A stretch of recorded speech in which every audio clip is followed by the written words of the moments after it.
Welcome, everyone. This is The Ends Justify the Memes, the show where the lowest of the low, that is, the most wretched of wretched, and deplorables to end all deplorables.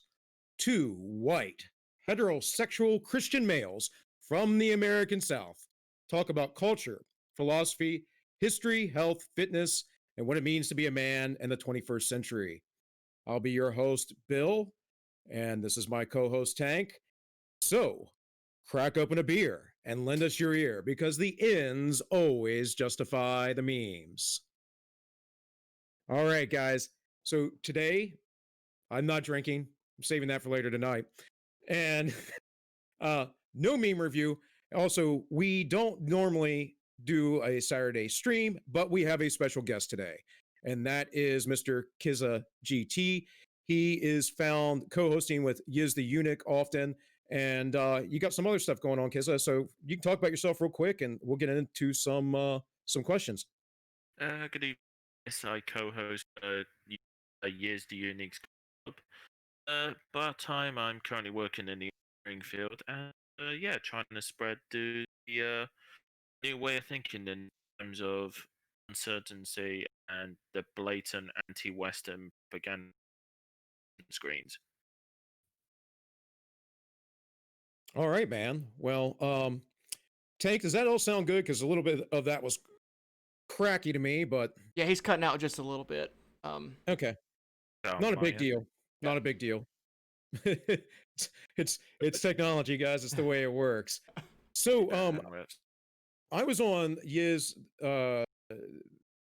Corner Club a few weeks back, and you and I had some good dialogue. And Tank, as soon as I got off there, I was asking you, "Would you like to come on the show?"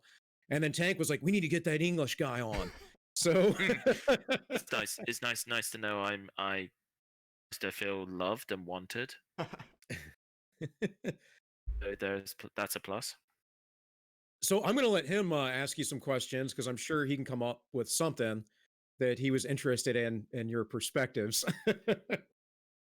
Yeah, so I was just kind of when I first heard about you on the stream with Yiz and Bill, you had some pretty good perspectives in general. So I don't know. Do you consider yourself necessarily to have like a particular ideology that you come from, or do you think like kind of give me what your intellectual sphere is, if you don't mind? Well, politically speaking, I guess I'm sort of an unknown quantity or unknown element. What I mean by that is I hold various views. I also hold what can be considered contradictory views. If I were to put a pin on where I am, I guess I am what you could call a nationalist libertarian. It sounds contradicted, but it's the closest thing I could think of. I'd say I'm about there myself, actually. So what separates that, you think, from like regular libertarianism?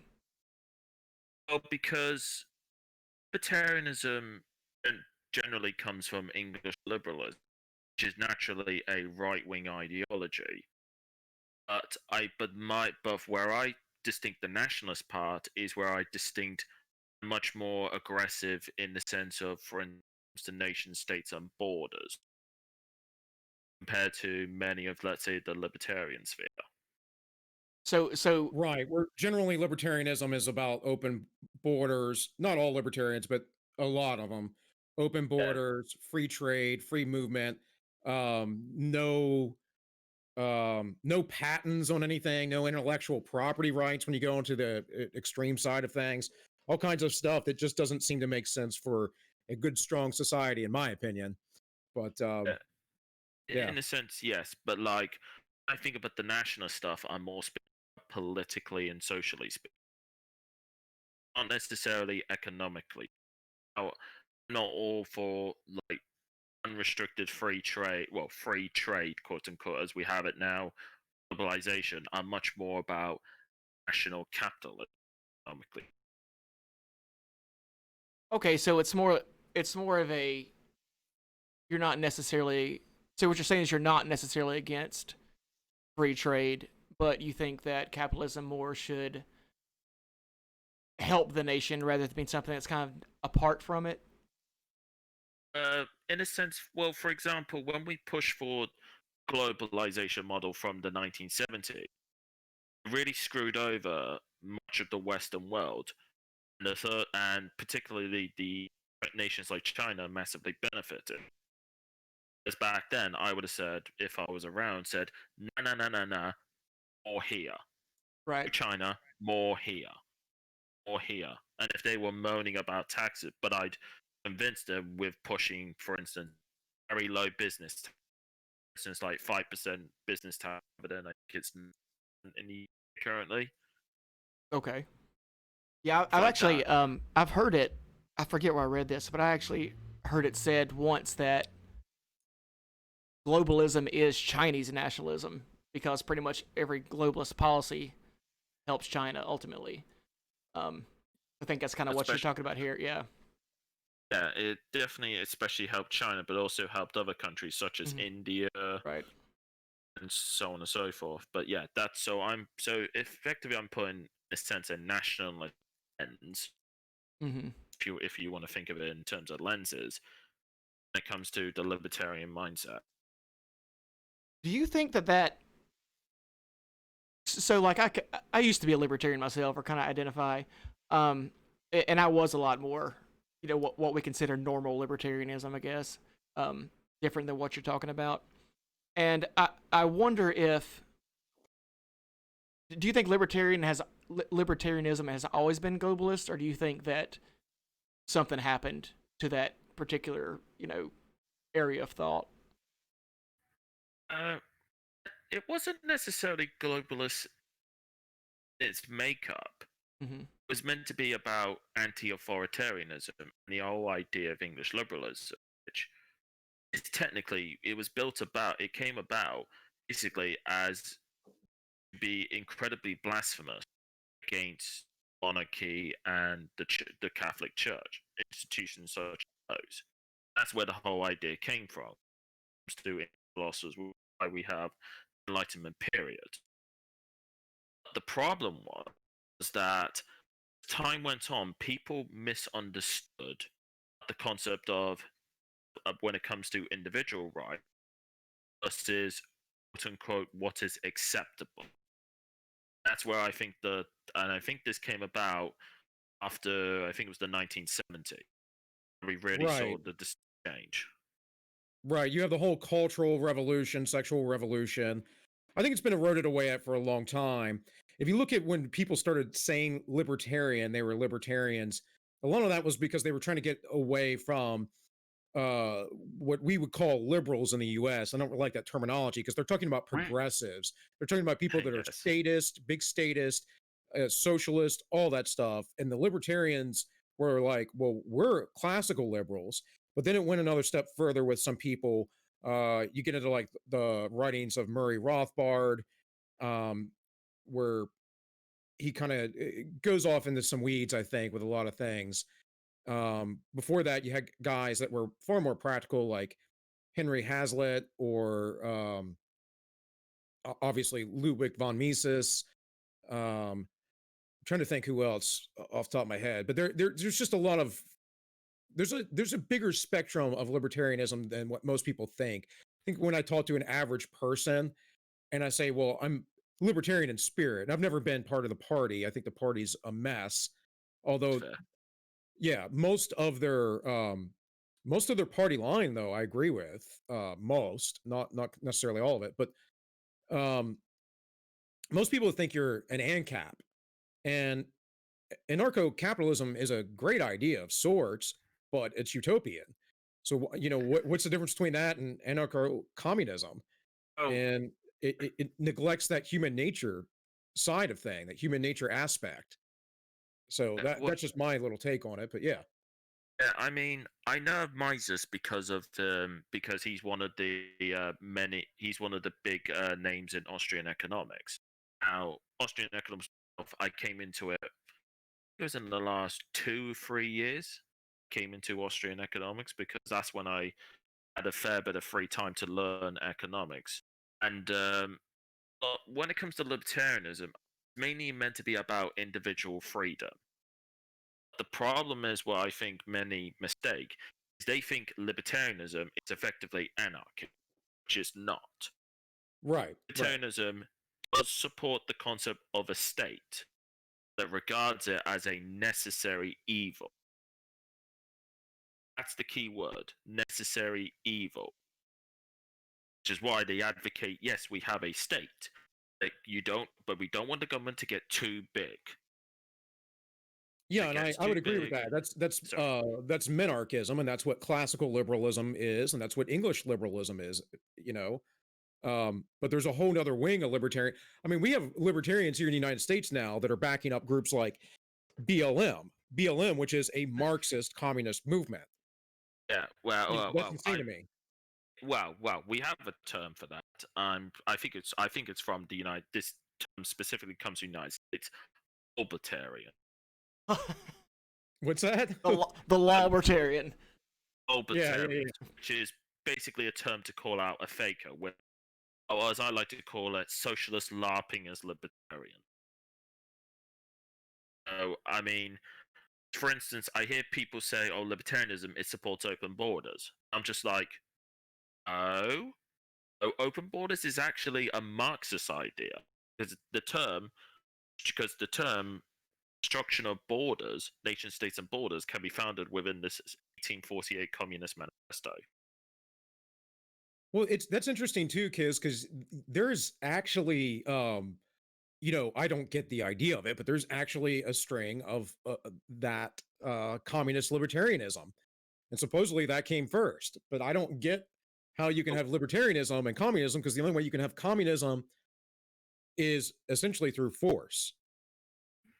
Like I know you can live on a farm together and share everything and whatever else, but if someone doesn't put in their fair share of work, you have to force them in the end. Is the way I see it. So well, I mean, if you take the quote-unquote dictionary definition, as in it's a classless, stateless society, technically speaking, mankind had communism before it was even called communism.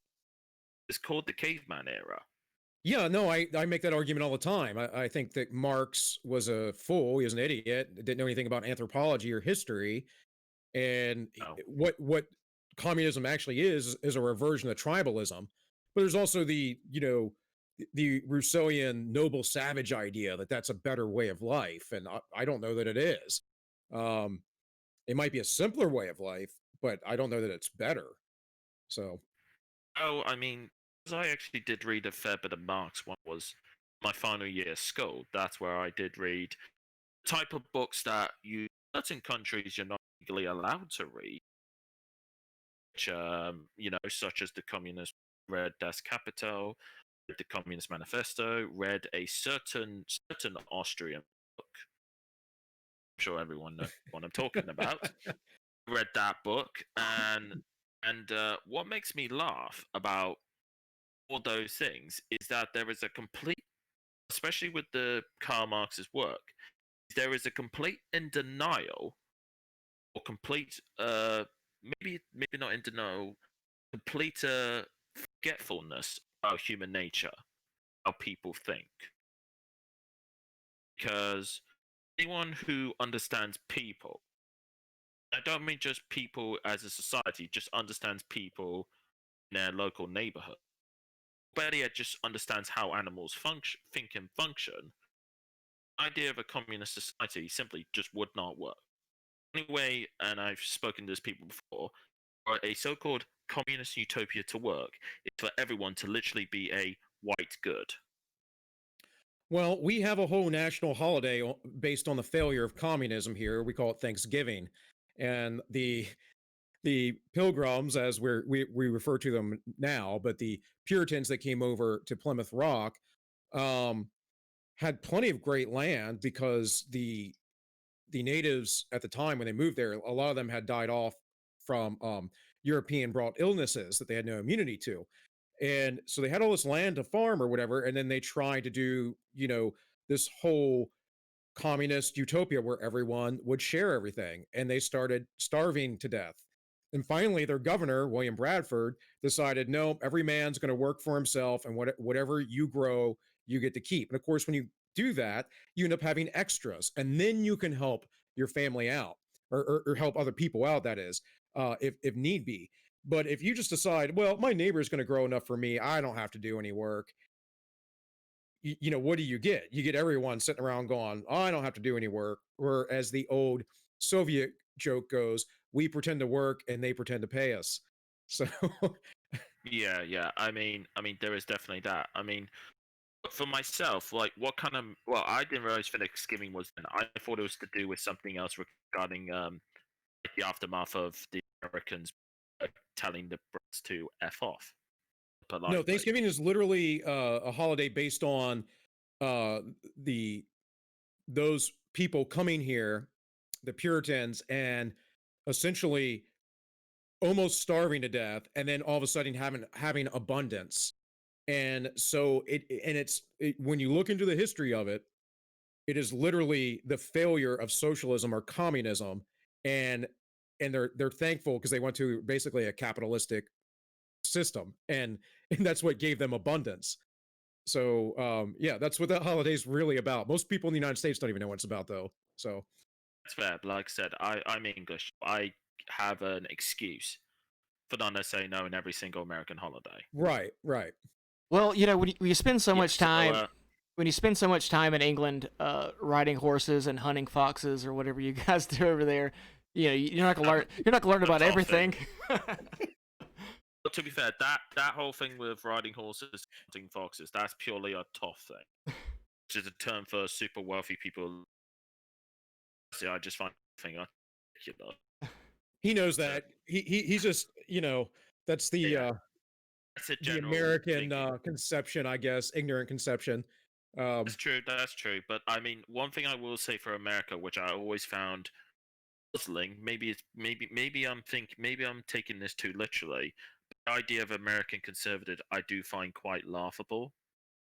Oh yes, That's just me. let's talk about this. This will be great. Yeah. Yeah. Yeah, so for me, right, I do hear this term about conservatives in America. Technically speaking, there's no such thing as an American conservative. I mean, considering that we started this nation in a revolution and everything else, but I think in the American framework, it depends on who you talk to, but generally, the idea is that the conservatives want to keep the Constitution, although we have so many so-called conservatives that are just progressives in disguise. Um, and then the left is what the left always is, and that's just progressivism, bigger state, less. I always say it's libertine hedonism, where no responsibility, let people do whatever they want, and have mommy and the daddy state take care of you. So Oh yeah, me personally, well, I would say this though, both of you, please promise me you'll use them from now on. Don't use the term progressive. Use the term progressive. Progressive. That's yes, because that's what these people are. I agree. Progressive. I agree.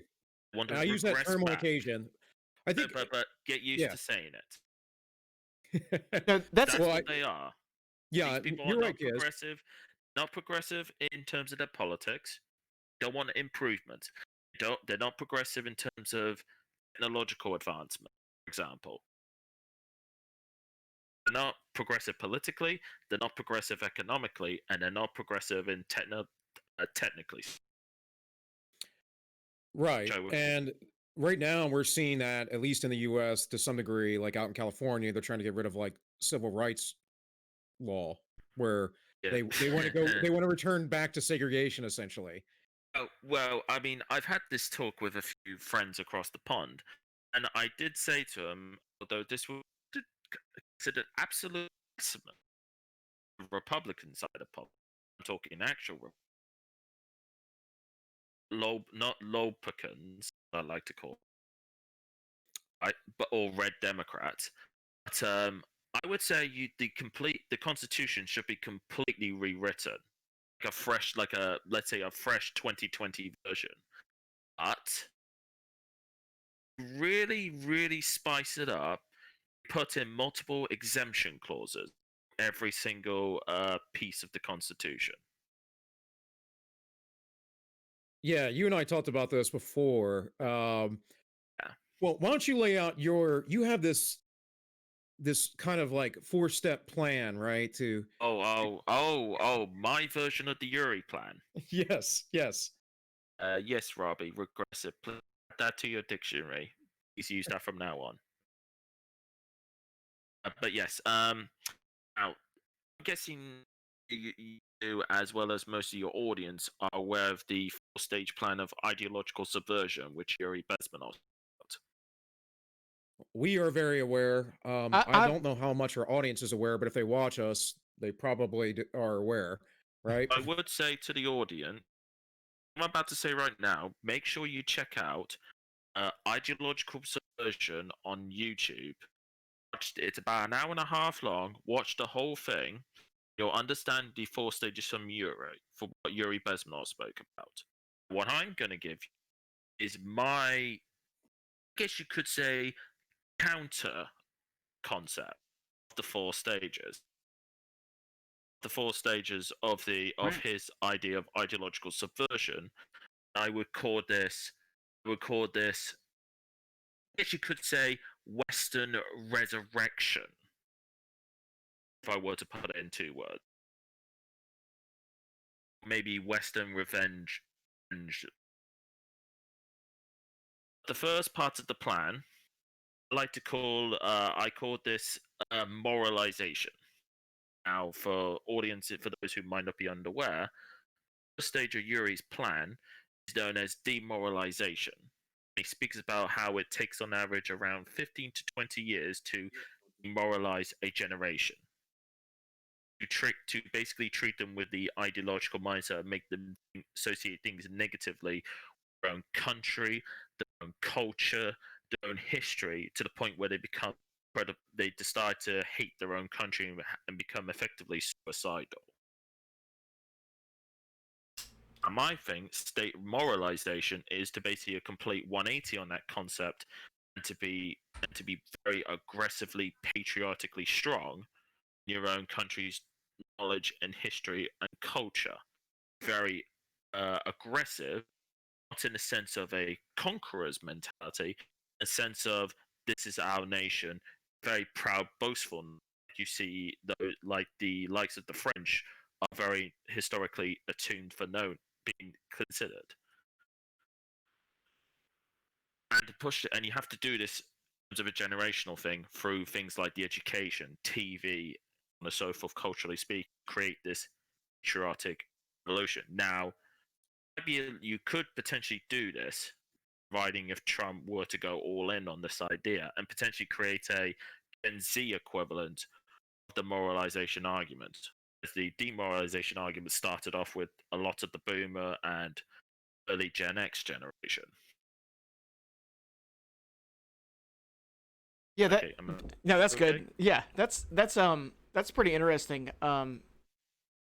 That this concept of moralization, because I think you're right. We actually have gotten it backwards in the last 40 or 50 years. And I think part of that is because we've become a lot less religious society. We're not, Yeah, I agree. but back when whatever religion you want to pick, most of them have some concept of denying yourself and denying, immediate satisfaction in order to, kind of build a future. And we've definitely lost that, I feel like. And I think that's kind of part of it. We've been the demoralization is that if you're not constantly indulging in, whatever, the modern progressive mindset is, then you're abusing yourself and others. Right. A lot of that came up from, of course, the counterculture of the 60s and the sexual revolution. I mean, that ravished America, but also in the UK and England, that happened as well. And essentially just said, oh, go be free. Just go do whatever you want. There's no consequences. And that has been the narrative.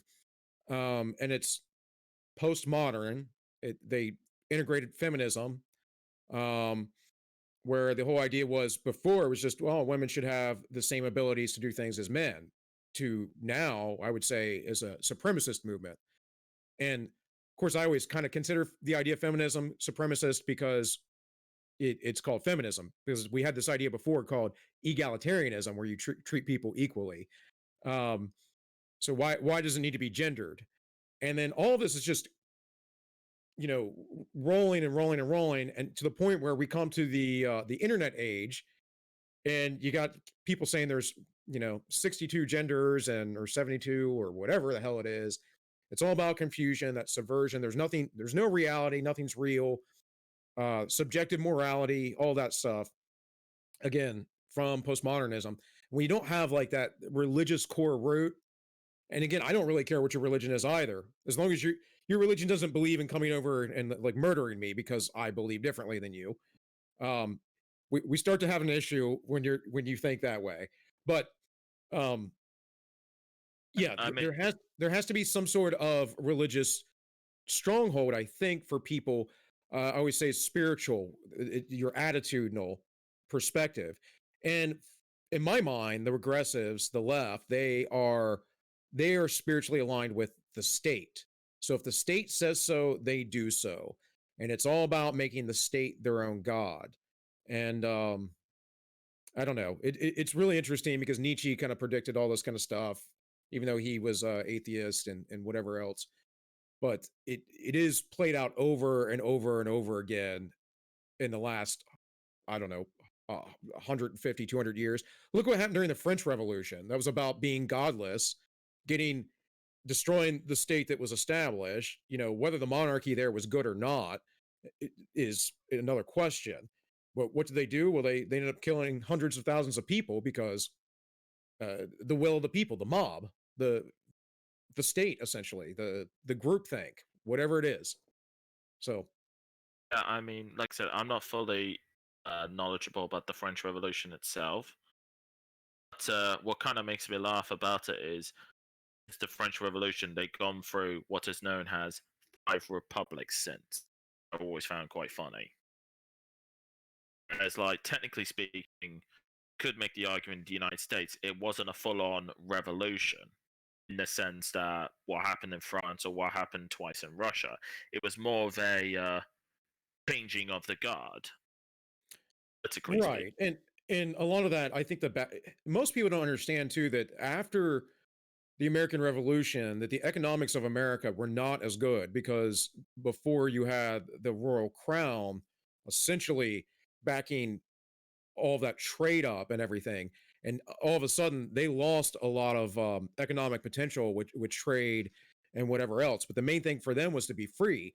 And I think if you read deeply into these things, it's because the British Crown was doing stuff that just seemed very oppressive to them. Now, if we go back and we look at like the tax on tea or whatever, it's something ridiculous. It's like 3 cents a year that they raised it.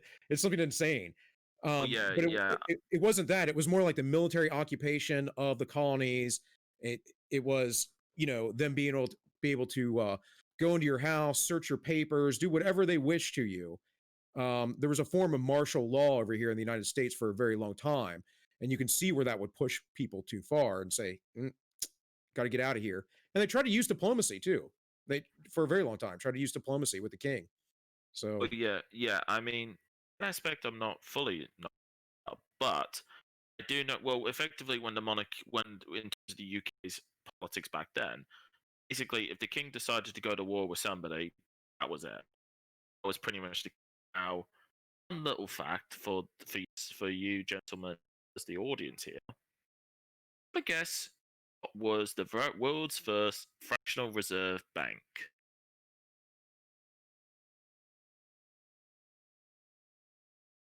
did you cut out there? I'm sorry. Did you? Sorry. Did I? I was looking at the Okay. chat. Yeah. Sorry, I was just going to ask.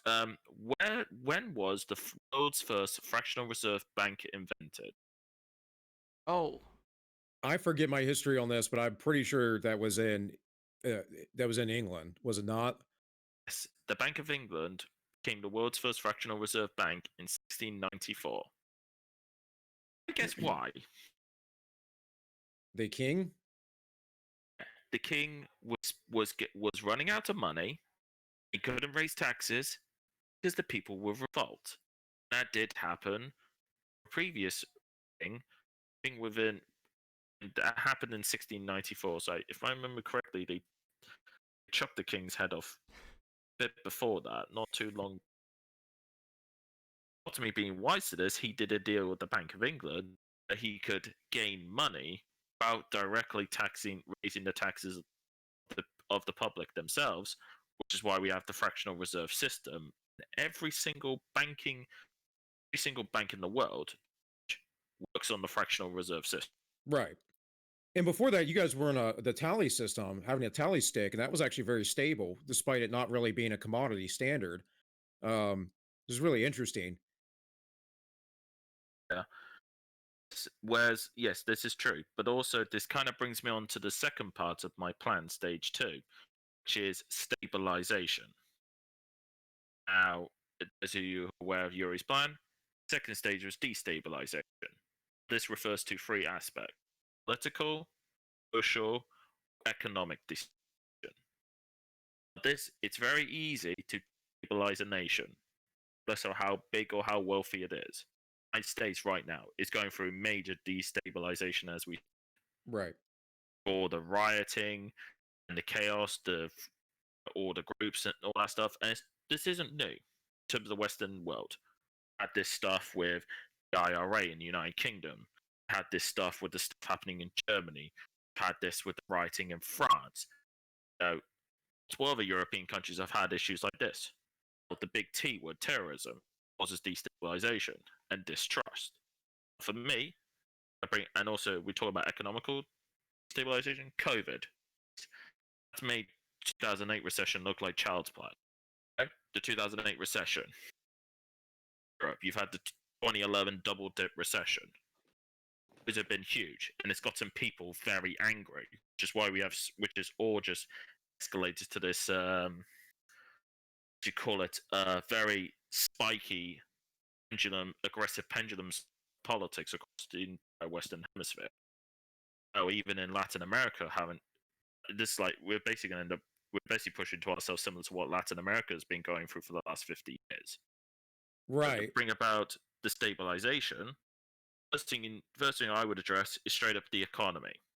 With the economic stabilization, this is why I'm a national capitalist, and not so much the quote-unquote Keynesian style economics, who I despise with an absolute T. Bring about more about national capitalism, bring a lot of work back to your nation themselves, to basically strengthen the hand massively of the working class and the more you can build on your nation, less you are reliant on the rest of the world. Unless it's something really specific which you cannot make due to resources, time, space.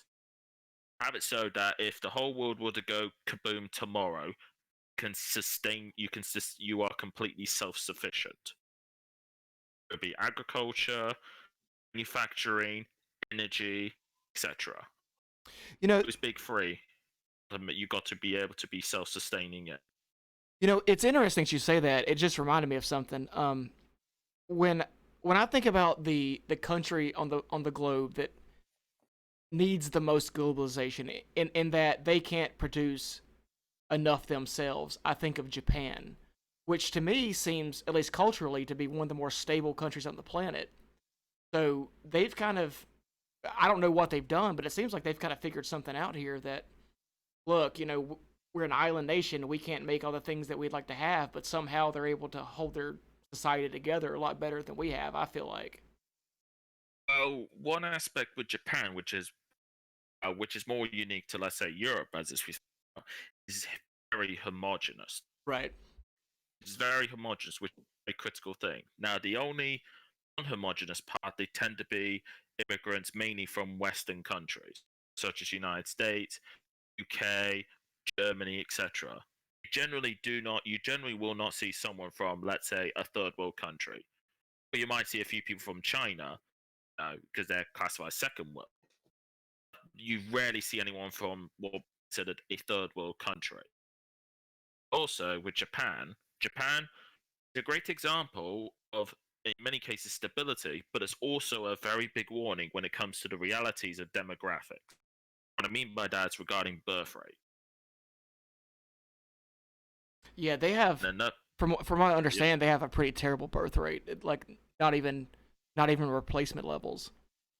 their birth rate, last time I checked, is at most 1.3, which is way below, which is vastly too low for replacement levels. Also, they have one of the lowest retirement ages in the West. I think they have the lowest retirement age in the Western world, which is 60. They also have a very, very high suicide rate. Very Yes, high. that's another thing. Very high suicide rate. A part of that is due to the fact Japan, if you look at it from a quality standpoint, equality of the sexes, they're very high up. They're up there with the likes of the Scandinavian countries. But this is the contrast part. What a lot of those countries ignored when they pushed for gender equality was the psychological, I guess you would call evolutionary aspect mind when it comes to choosing mates. Now, people like Jordan Peterson and others have got, I think, something like 30 years worth of research when it comes to selecting mates, selecting partners, as like today. Around 30 years of data, and overwhelmingly consistent. The overwhelming majority, not absolute, but overwhelming majority, women always pick men who are above them on the economic scale. Men always pick women below them, economically. Sorry, on the economic scale. Now, what happens when you make both genders equal with this concept of when it comes to picking your mate?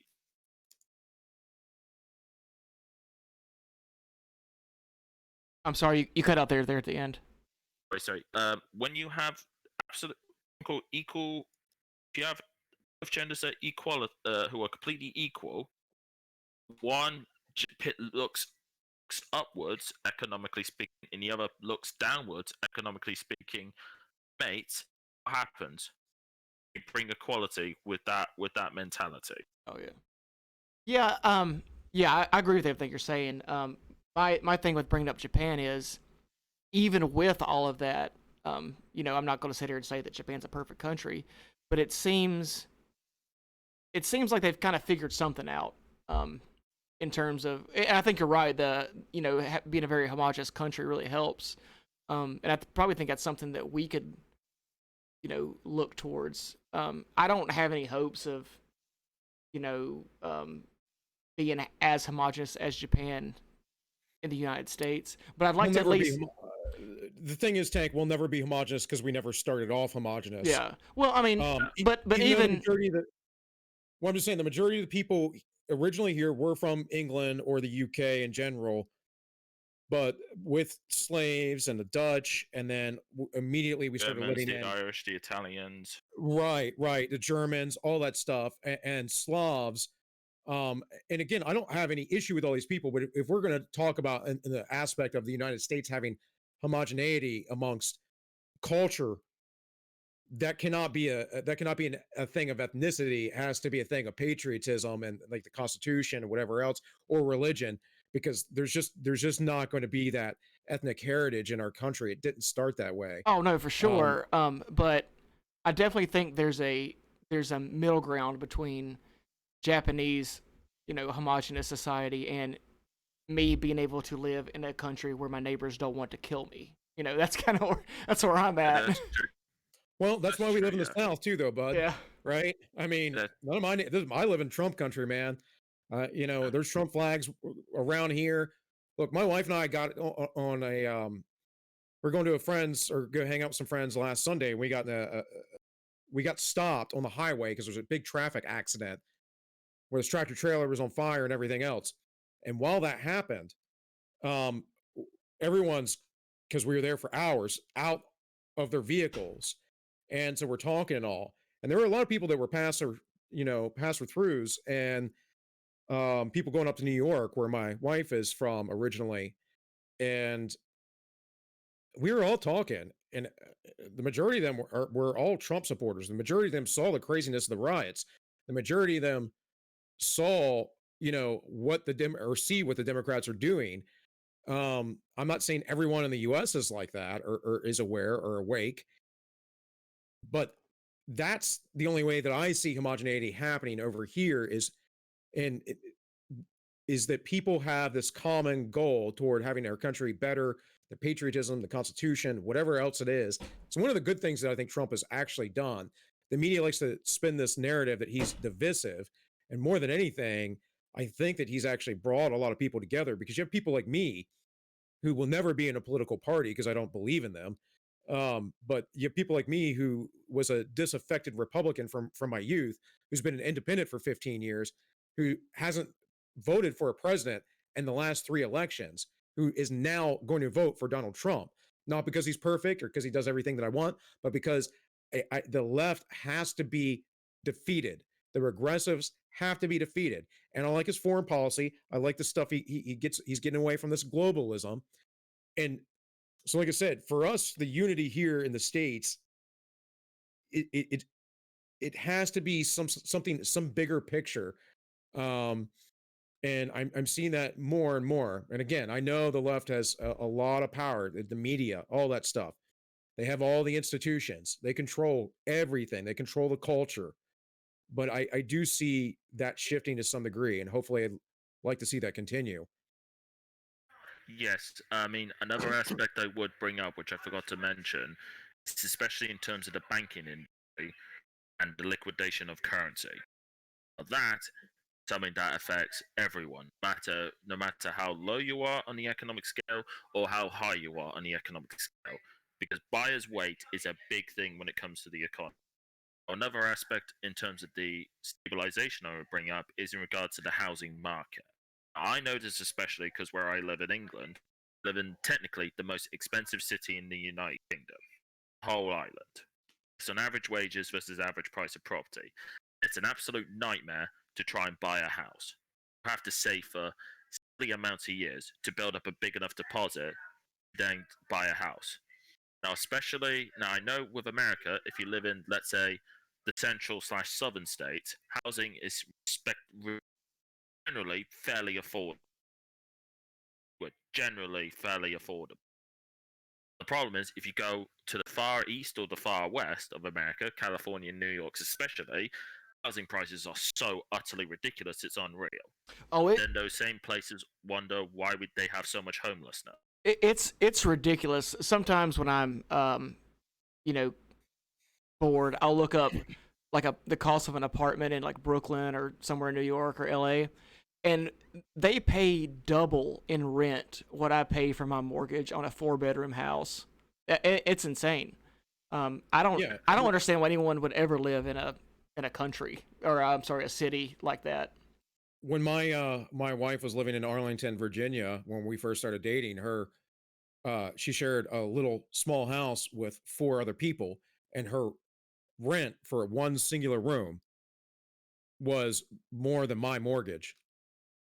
And that's insane. But it is how it works. A lot of that is, though, what people value, why they value the property. Me personally, I'm looking to buy some massive acreage and homestead and live off the land and get off the grid, because screw all this crap that's coming. And people think that what's going on right now is bad. It's just continuing to escalate. This has been escalating in the U.S. for about 8 years now.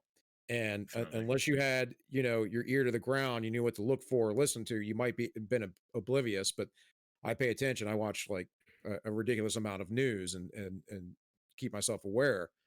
So it's just going to continue.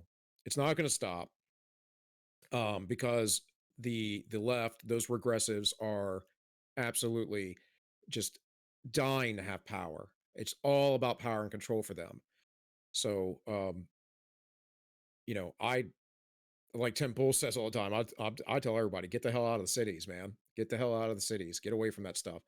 And but that's the reason why those housing prices are so expensive, is because the mass population there.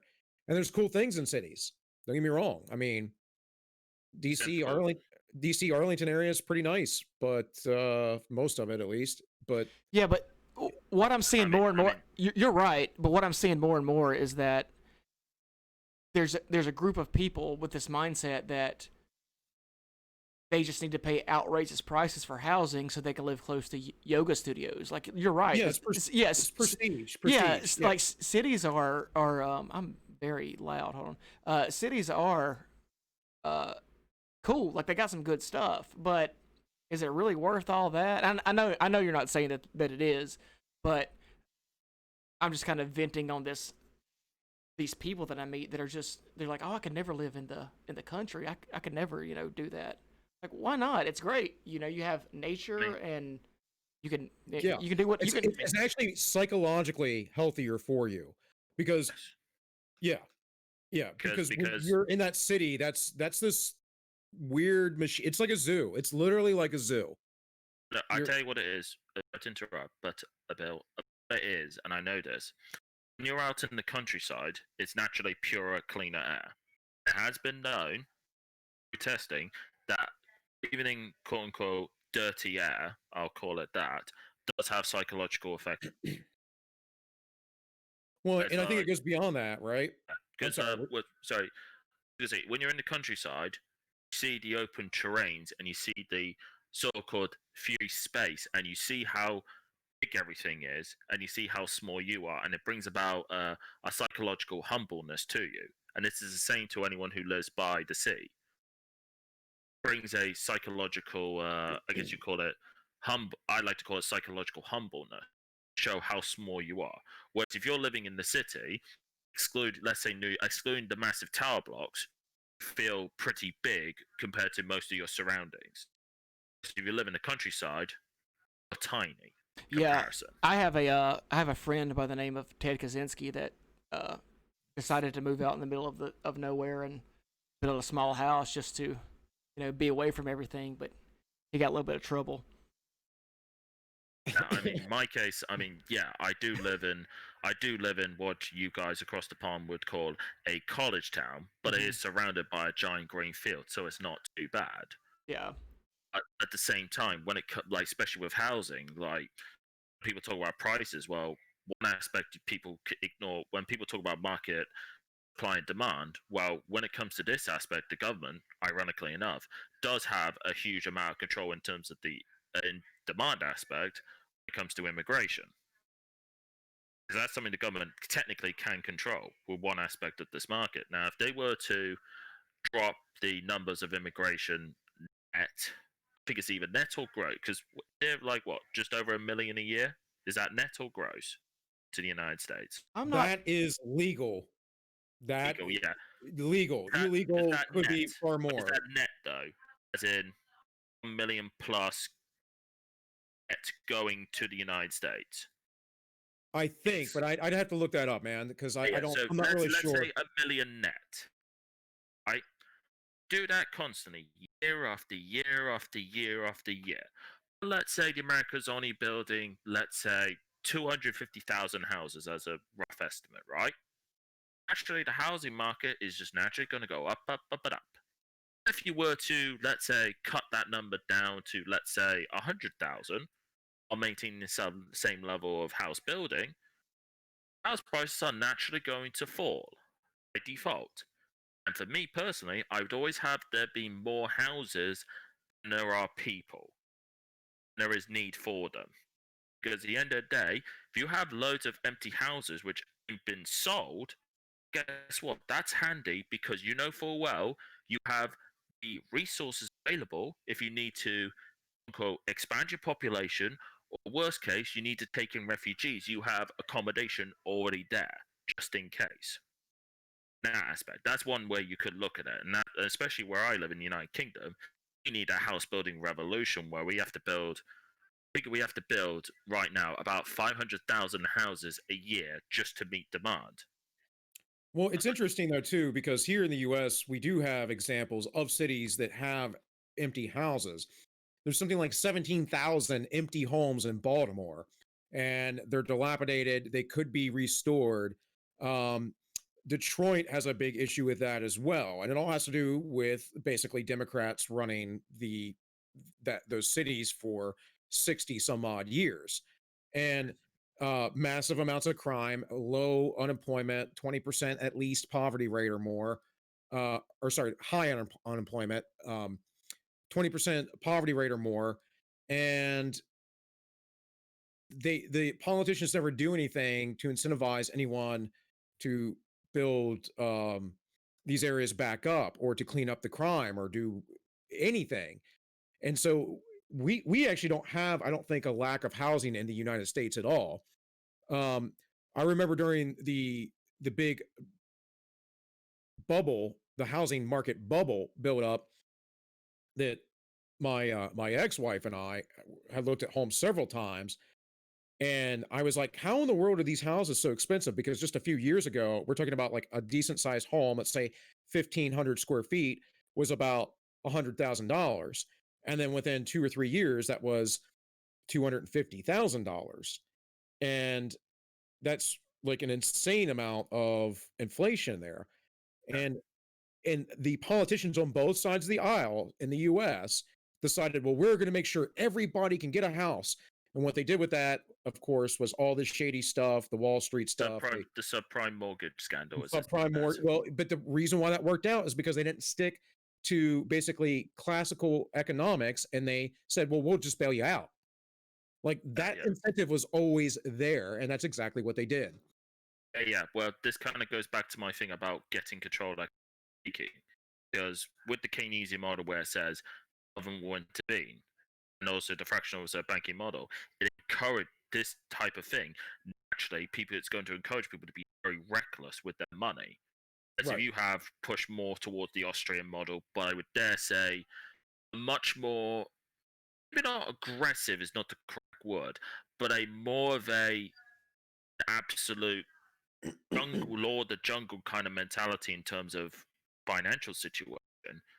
I think then you would see a lot more people being like, oh, do I want to put my money here?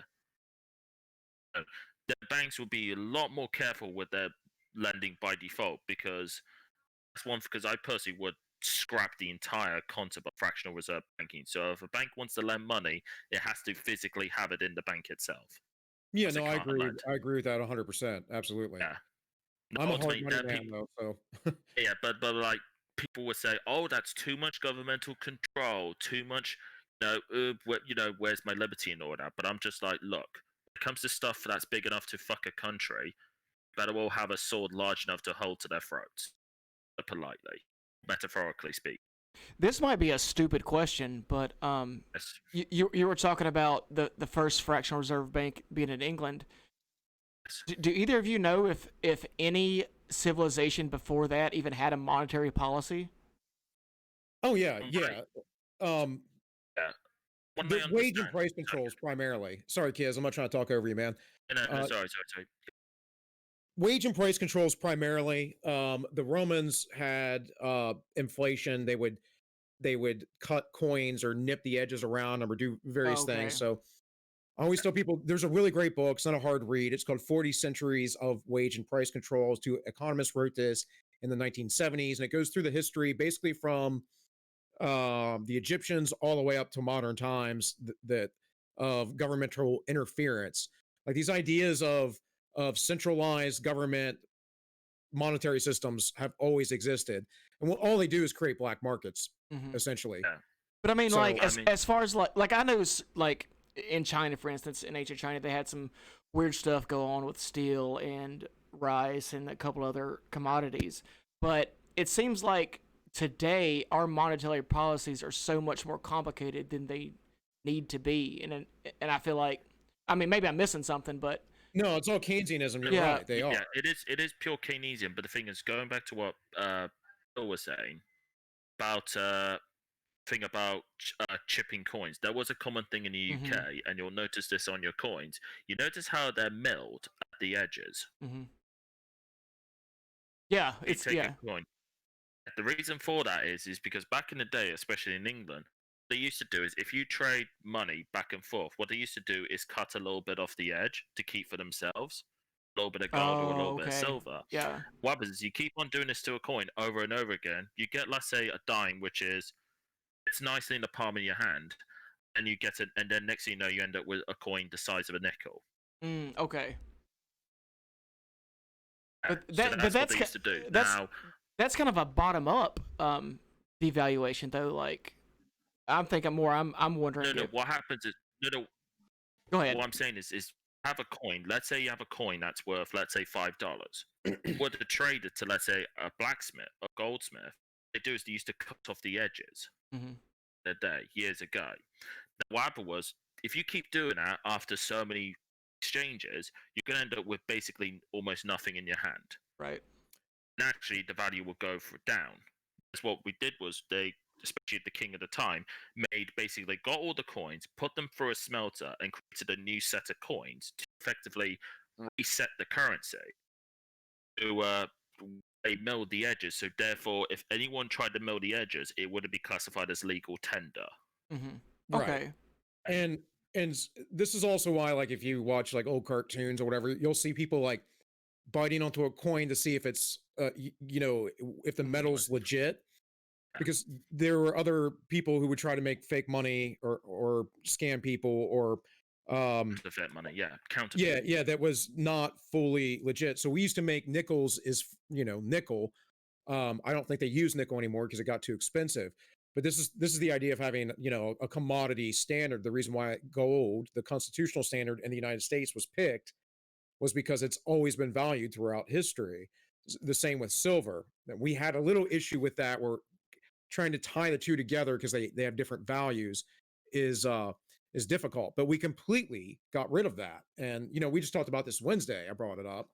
If I'm not mistaken, Tank, didn't I talk about this? Because I mean, I've forgotten more about monetary stuff than I could possibly I can remember, talk more about it because there's a great video by Glenn Jacobs, the guy who played Kaners in the WWE, it's called Glenn Jacobs' Austrian Economics, goes into the fiscal aspect of money. It talks about what people used to use as currency, everything from livestock to cigarettes to seashells and everything.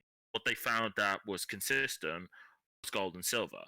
right. Well, the big problem was when you just trade purely in gold and silver it makes you a big target for robbers and robbers.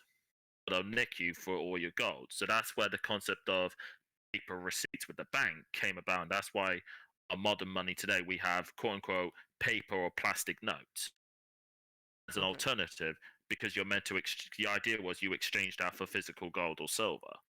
Right. But now you can't do that, of course. Oh, well, no.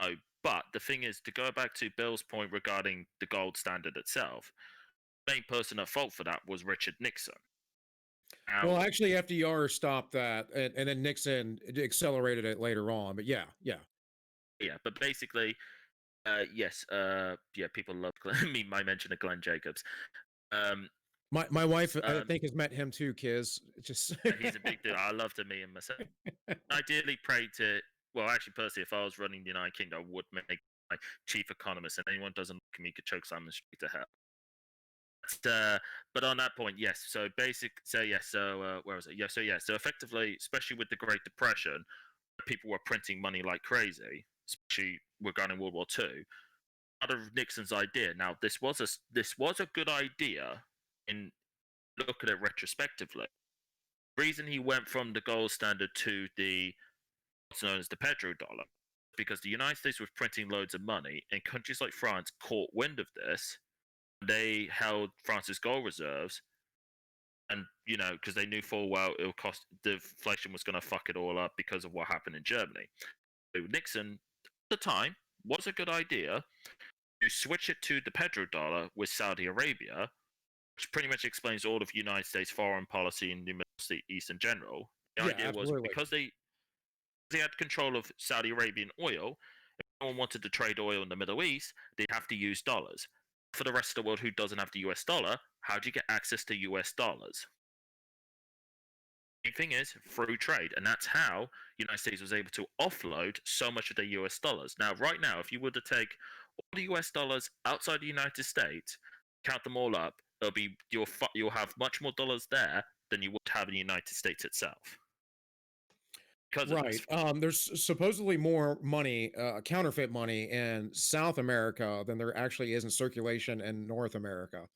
I wouldn't be surprised by that, but that's one example of where a big currency like that, because of what you could buy with it, it becomes more valuable. Now, obviously, I personally would like to see a good return to precious metals, because one thing that was great about precious metals was your currency is locked to precious metals, you can't arbitrarily inflate your prices for it. It's literally locked by it. The problem nowadays is almost all currencies in the world are known as fiat currencies, where they're not actually backed by something like gold or silver or a material. Literally just floating currencies, floating in space. Put it Kids, in a perspective. what do you think about cryptocurrency? Because I am not a fan, never have been, for a lot of reasons, and the primary reason is again, you don't have that thing in your hand. You don't have that commodity. My mind is at any point those things will just completely evaporate, and it's just another way to have a fiat currency, even though it does control or hedge for inflation. Now, what is interesting about cryptocurrency itself?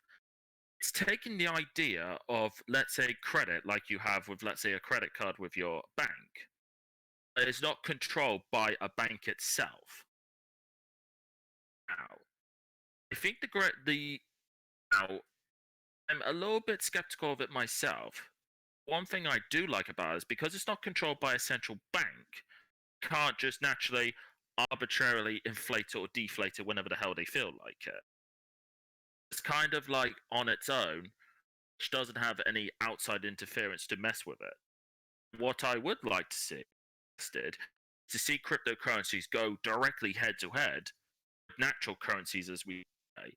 Because I do think if they were to go head to head, all our current fiat currencies will get screwed over by crypto, so they'll be forced to go back to the old-fashioned way in order to us to give us a better currency by default because of the competition aspect. Yeah, well, I think that I mean, currency competition, I think would be a great thing alone. One thing like I said, I'm very skeptical of just having something that's digital, even though I know again it hedges against that inflation. But at any point, if the system goes down, that doesn't exist anymore. Let's say there's, worst case scenario, there's a giant solar flare and the entire earth gets e-impulsed. Where did all your cryptocurrency goes? You know, there so I Oh, get go ahead. it's sorry to interrupt, but like what's kind of funny is your criticisms of cryptocurrency, ironically enough, a lot. Hold on a sec. Oh, you cut out there. What was the last thing you just said?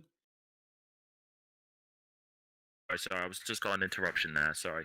Oh, no worries. So, folks, yeah. So, as I was saying, yeah, with the cryptocurrencies, yes, you don't technically physically hold it in your hand.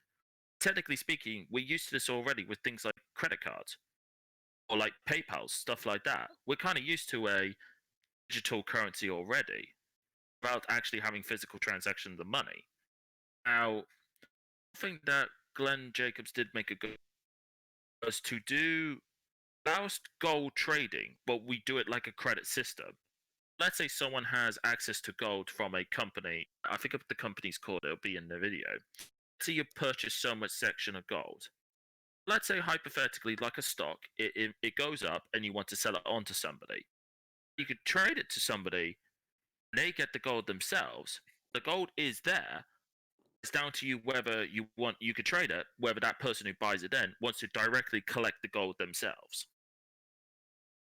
With cryptocurrencies, I do remember with Bitcoin, because I first heard about this back in 2013 by, I think it was Stefan Molyneux who brought this up. I think, if memory serves. So it might have been somebody else. I remember looking into it, I was like, okay, it's worth a few dollars. Meh. And it was being used a bit, like trading stuff, right? Not many places would accept it. But then all of a sudden, not too long ago, it then all of a sudden spiked violently, and it was worth thousands. Bitcoin was worth a good, I think it was just $13,000. Which was like, bloody hell. What was funny was, I think at the time, if he was in the United States, certain banks were willing to accept Bitcoin as a form of currency. Let's say you said to him, "Look, I've got to a house. Let's say you or your wife wanted to buy a house that's worth $300,000. You say to him, I've got $200,000 worth of Bitcoin. I'd like to use that as a deposit." Banks at the time would have looked at it and thought, "Okay, we'll do you a deal." Because of that, even though it doesn't physically exist, would have done it because they knew of the monetary value it held. Well, yeah, I mean, and so I kind of get what you're saying. It kind of reminds me of, again, the tally system, because it's kind of, if you think about the tally stick system, it's kind of silly, where you get a stick and you put little marks on it and you split it in half. The king keeps one, you keep the other, because it has no real value other than the king is going to, or sorry, the debt that is there is going to be repaid. So I do understand that. For me, though, it's always, in the end, money is a replacement for bartering, essentially. And so unless you have physical tangible goods, or there's actual services being rendered, it, to my mind, it just doesn't make a completely stable system. And everybody that's, I'm not saying you're sitting here trying to, show cryptocurrency or anything, but anybody that's trying to like convince me of it, and they're like, oh no, it's really good, I'm like, yeah. I'm not saying I wouldn't throw $100 into it just to see, because I might have a little bit of spare money to play with, but um, I wouldn't be investing heavily in it personally, and I know those people early on made out really well, but I'm skeptical, very skeptical. I completely understand it, but for me, the way I see cryptocurrency in a way, it's a bit like stocks. A stock itself, like you see in the stock market, technically speaking, doesn't exist. It's just a bit of one. It's mainly ones and zeros on a computer, a binary code. The fact is, you could buy something like that with physical currency. You could trade it with physical currency if you want to. That's the thing about transaction is every single transaction, one half of it, whether it's the giver or the receiver, it's money. It's always the case with every transaction. There are obviously few exceptions, of course. Generally, every single transaction, 50% of that is literally with physical cash. Yeah. Personally, obviously, when it comes to genuine currency themselves, I like them to go back to the gold standard. Yeah, well, we're not me too. going to. Me too. But if we're not, but if there's no push to go back to the gold, I would say cryptocurrency is a way to force competition against our fiat currencies which we have today, and instead, and effectively, let the market dictate for itself, way like the free marketeers would like, and effectively make them compete. Indirectly, give us a better option, give us a better currency by default in terms of buyer's weight. Well, one thing with stocks too, though, is they can fail, man. They can fail you. So it's a gamble, and I get that. Exactly. Yeah, and I guess all I'm saying is I really like very sound. I'm a Ron Paul guy on this. I like sound money. Oh yeah, that's fine. That's fine. Yeah. I understand completely. Like I like the idea of physical cash, but the thing is with COVID, kind of got used to having a wireless credit card. I've gotten quite used to it. Initially, when they first started releasing wireless versions where you just scan stuff rather than doing chip and pin, that's how you call it in the United States. Initially, I was quite skeptical about wireless cards because of potential aspects of hacking. Generally, everyone said, when there's a new tech like that, when it comes to money, any kings tend to be worked out within 6 months, and after that, you're fine. Unless there is a big hacking scandal. Generally, these days with the banks, if you've been frauded because of money, they're very quick to replace you with the money. They go after this. Yeah, I've actually had that happen to me. Yeah, because I had a case of fraud myself. So, like I said, that's just one aspect what could happen with cryptocurrencies. So myself, I wish I invested back then, but well, hindsight's 20. Well, my wife's in the chat agreeing with you, Kiz. So that's one plus. Yeah. But yes, like I said, I mean, it's not just. There's also other cryptocurrencies I've heard about. I can't remember off the top of my head, but I know Bitcoin was the big one. Yeah, there's Bitcoin. There's Bitcoin, and then Mine's the entire Mine's social media platform works off Ethereum, which I don't know a lot about. I just know that they use that. And I guess we were talking earlier that Bitcoin has their own, or not Bitcoin, D-Live has their own cryptocurrency here. They're kind of work out. For me, the only reason why I'm skeptical of these cryptocurrencies is because I'm skeptical of technology in general. But I'm kind of with you, Kizza. I'm kind of with you, Kizza, that anything that could work as a springboard to get us back to like a real monetary policy, I think is a net good. Exactly. I mean, me personally, and I'm also going to say this from an English perspective. I wish the pound sterling was the strongest currency in the world. Right. I wish it was as strong as the Qatari currency, and stands the strongest currency in the world. The problem that is, certain economies work better with strong currencies, whereas other economies don't work with strong currency. And that's the issue you do have with currency. Currency itself is, depending on the type of economy you have, or what you want, you got to then balance what your currency value is going to be. If you're manufacturing, you generally want a weak currency. For a service economy, you want a strong currency. This is where it kind of brings me on to the euro itself. Yes, it sounds like a great idea on paper. When you have multiple countries with multiple different variations in their economic setups and systems, only going to cause trouble. Yeah. Yeah, it's interesting because when I haven't been to Europe in a while, but the last time I was there, the euro was still rather new, and so there was still a lot of individual currencies, but that was just the easy way to go. And it was also the exchange rate was quite close to the U.S. dollar, um, but it, I could see problems. My thing with money too, monetary systems is, and I think you would probably agree with this, is that whoever controls that monetary system is really the person who has the power, who has the control, which is why I like the gold standard because it gives the power and control to the people, it disseminates it. But I'm a guy who's like super ultra decentralize everything, and I think that that's a better way. I mean, I'm fine. I get that we're human beings as societal animals, and that we're a collective, but within that collective, I think it's a lot better to have that collective have, let's say, a larger individual consciousness that can work together versus one person at the top dictating everything, because that doesn't tend to work out very well, and a lot of mistakes are made that way. And it's the principle works no different with money. And Absolutely. yeah. Because that's actually, because what you're speaking about decentralization, that's actually one of the biggest strengths about Bitcoin. Oh, you cut again, man. Oh, sorry. Sorry. Am I okay now? Cutting through. Okay. Yeah, you're good now. Yeah. Yeah. Okay. Yeah. So as I was saying before, I was rudely interrupted. Yeah. That's one of the big benefits of Bitcoin and cryptocurrencies. It's completely decentralized. There is no central bank of Bitcoin. Completely decentralized. Which I think Yeah. is perhaps what gives it so much strength in itself compared to the currencies where there's always a central bank. And I know this with Europe. They're doing, I think, 80 to 100 billion, if millions.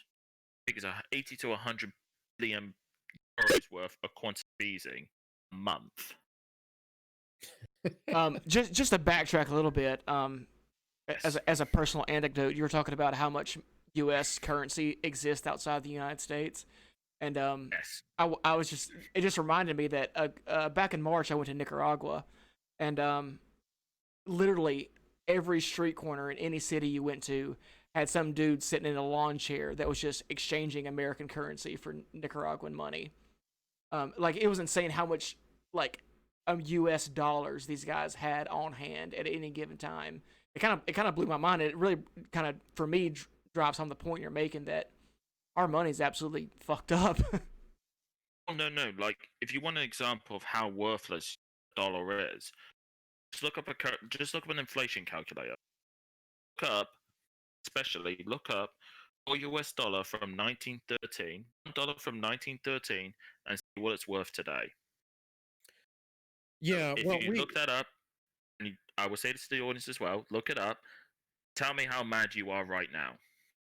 Oh yeah, Out of 10. I saw this. It was a meme that was floating around, but someone was saying that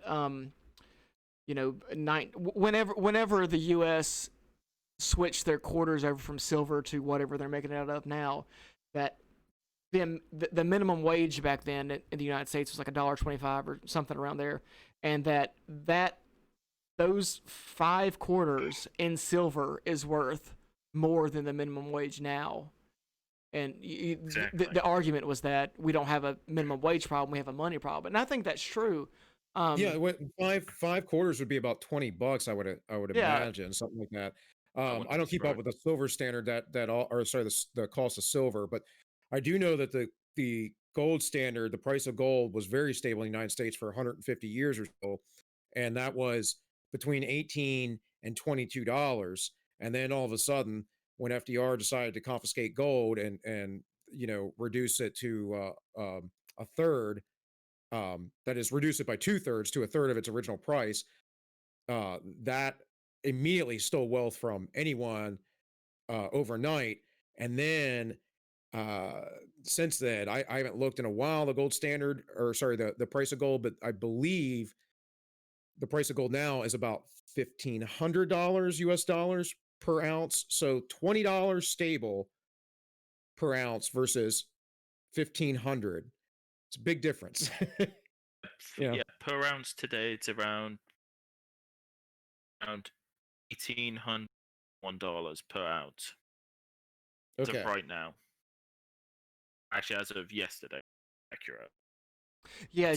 But, that just shows you like the concept of how deadly inflation can be.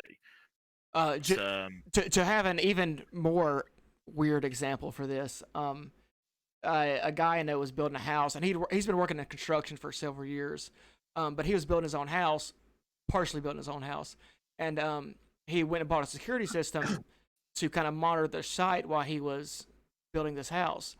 And he was showing me, he's like, hey, put these cameras up here and there, and he had a camera in his crawl space, like underneath the house. And I said, why are you putting a camera in your crawl space? And he's like, because people will come in the middle of the night and steal the copper from all the wiring. Something that we make pennies out of, or used to make pennies out of, now is worth so much comparative to our money that these guys, that's one of the most valuable things that thieves will take is copper wiring. Yes, so, sorry.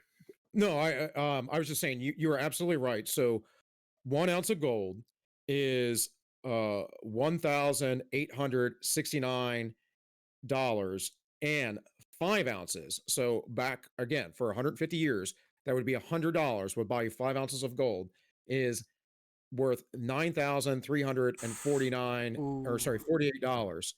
That's dramatic inflation. Dramatic. Yeah, exactly. I'll think of it this way: who ultimately gets screwed over when it comes to that much inflation?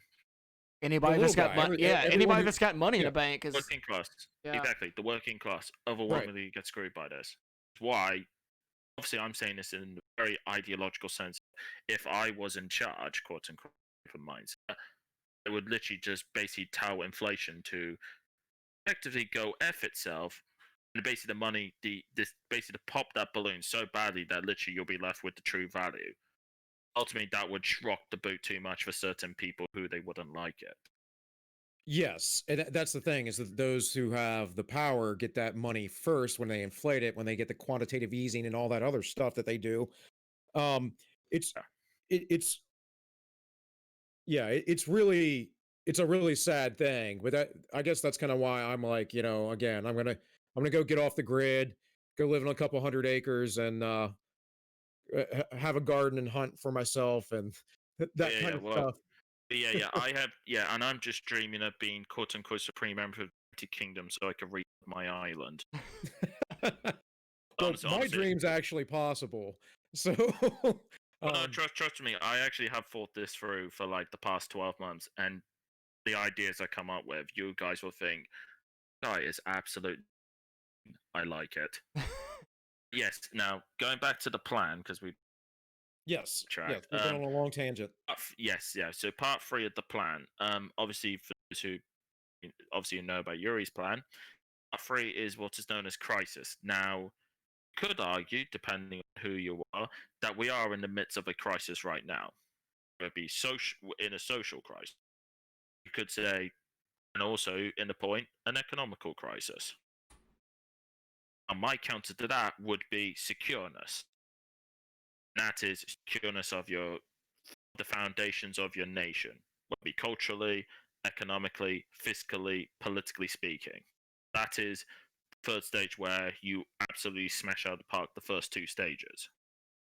That's where you bring about secureness. Now, people say I should change it to security, but no, if I say secureness, it means something very specific. If you say security, that could mean anything. I mean, financial security. Are we talking financial security? Are we talking national security or international security? Things like that. Whereas that's why I use the word secureness. So it's a complete opposite to the word crisis. That is ultimately the third stage after you putting years upon years worth of work. And like I said, this whole plan, it's not something that's going to be done overnight. This is going to take actively. It would have to be Trump would be the best person to try this. If we were to, I do have a strong suspicion he'll win, unless by some huge fuckery somewhere. Well, the big thing that they're doing is they just want to put doubt in the election. I don't think that this idea of the red mirage is actually going to happen. That they're going to get on all these mail-in votes. In fact, just the other day they started talking about seeing how the efficacy of mail-in voting, mass mail-in voting, actually wasn't very good. That is the Democrats saying, "Oh, it isn't good." So as they always do, they switch on a dime. Any time it might hurt them. And of course. Switch. yeah. Yeah. But what I'm saying is, if I were to, let's say, let's say I was on Trump's direct campaign, I would say to him, look, this is not something you don't do this passively. As if I was leader of the country, you go with this very aggressively. But this passive, super long, but no, you got to be very aggressive. Because ultimately, the pendulum has been pulled back such and such a way one side, and you've got to basically take a giant sledgehammer to it and smash that pendulum directly to the opposite side. Really shake the thing, because then everyone's going to think, whoa, what kind of quote unquote monster has just been unleashed? 2016 was a shock.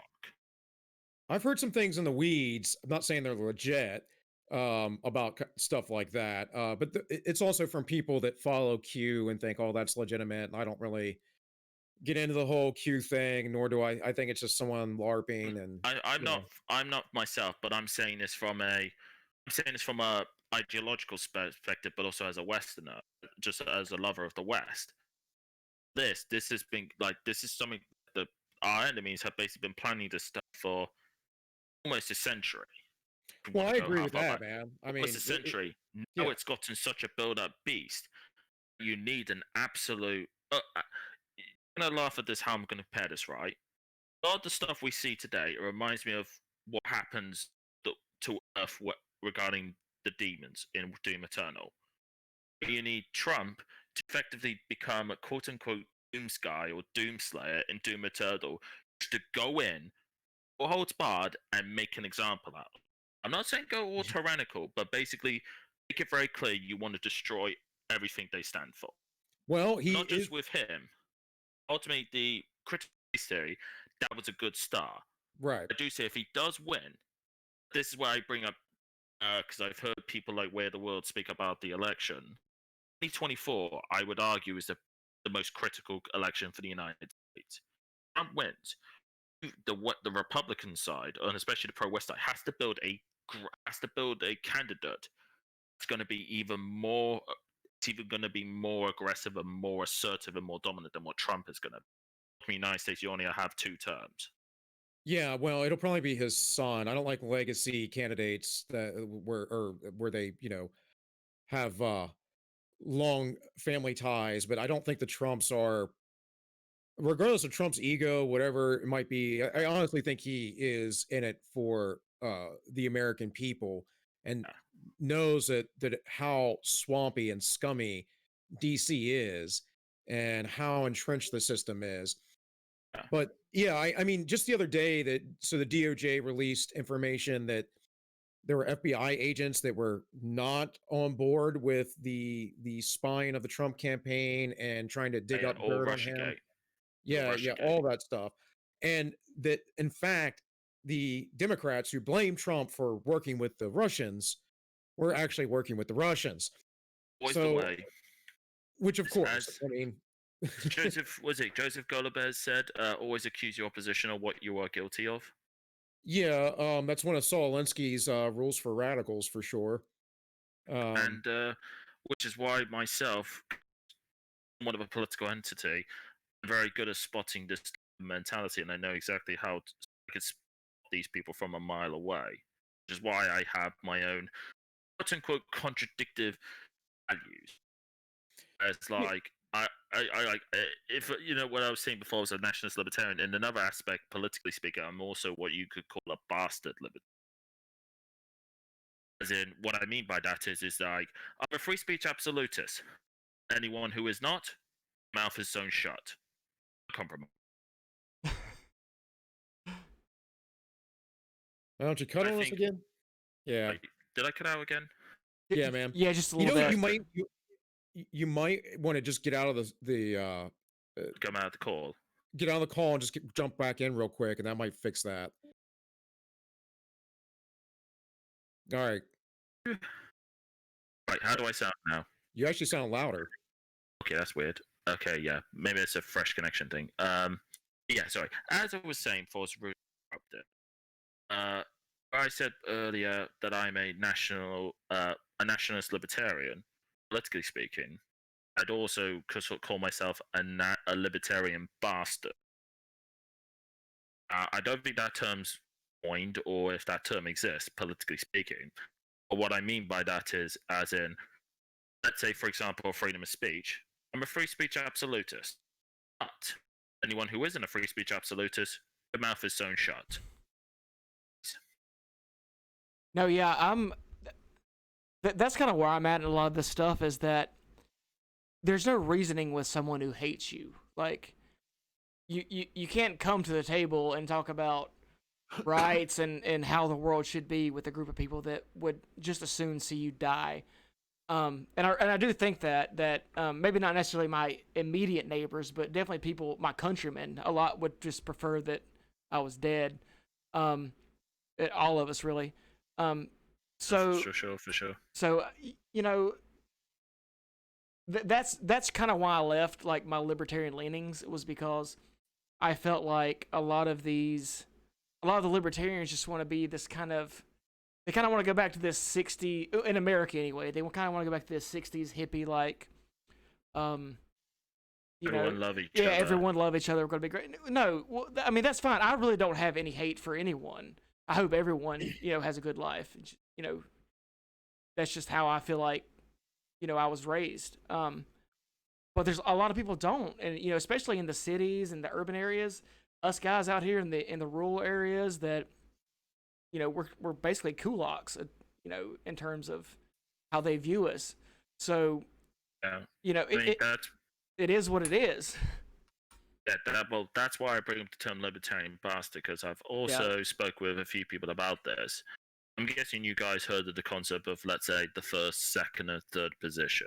Yeah. In politics. No, I talked with you about this privately. The Tank also, he's very familiar with some of this stuff. So he's a really good person to talk to. I'm gonna cut out for a second because I need to get some water. I'm getting a little parched. By the way, Kizza, if you need a break at any point, man, I'm good. I'm good. I could go. Okay. I could go all day. Okay. Well, we got at least another half hour if you're good with that, and no, it's good. I could go on for another hour if you really want.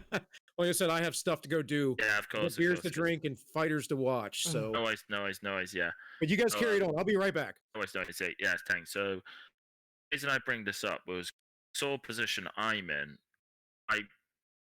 Maybe this is arrogant of me, but I would like to call it the fourth position.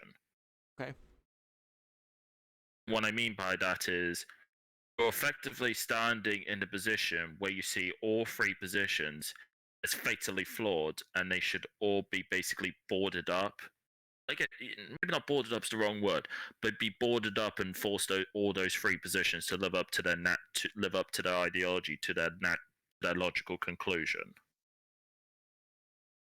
No, right. And it sounds like you may have come to this idea independent of someone else who came to this idea by the name of, are you familiar with the Russian political theorist Alexander Dugin?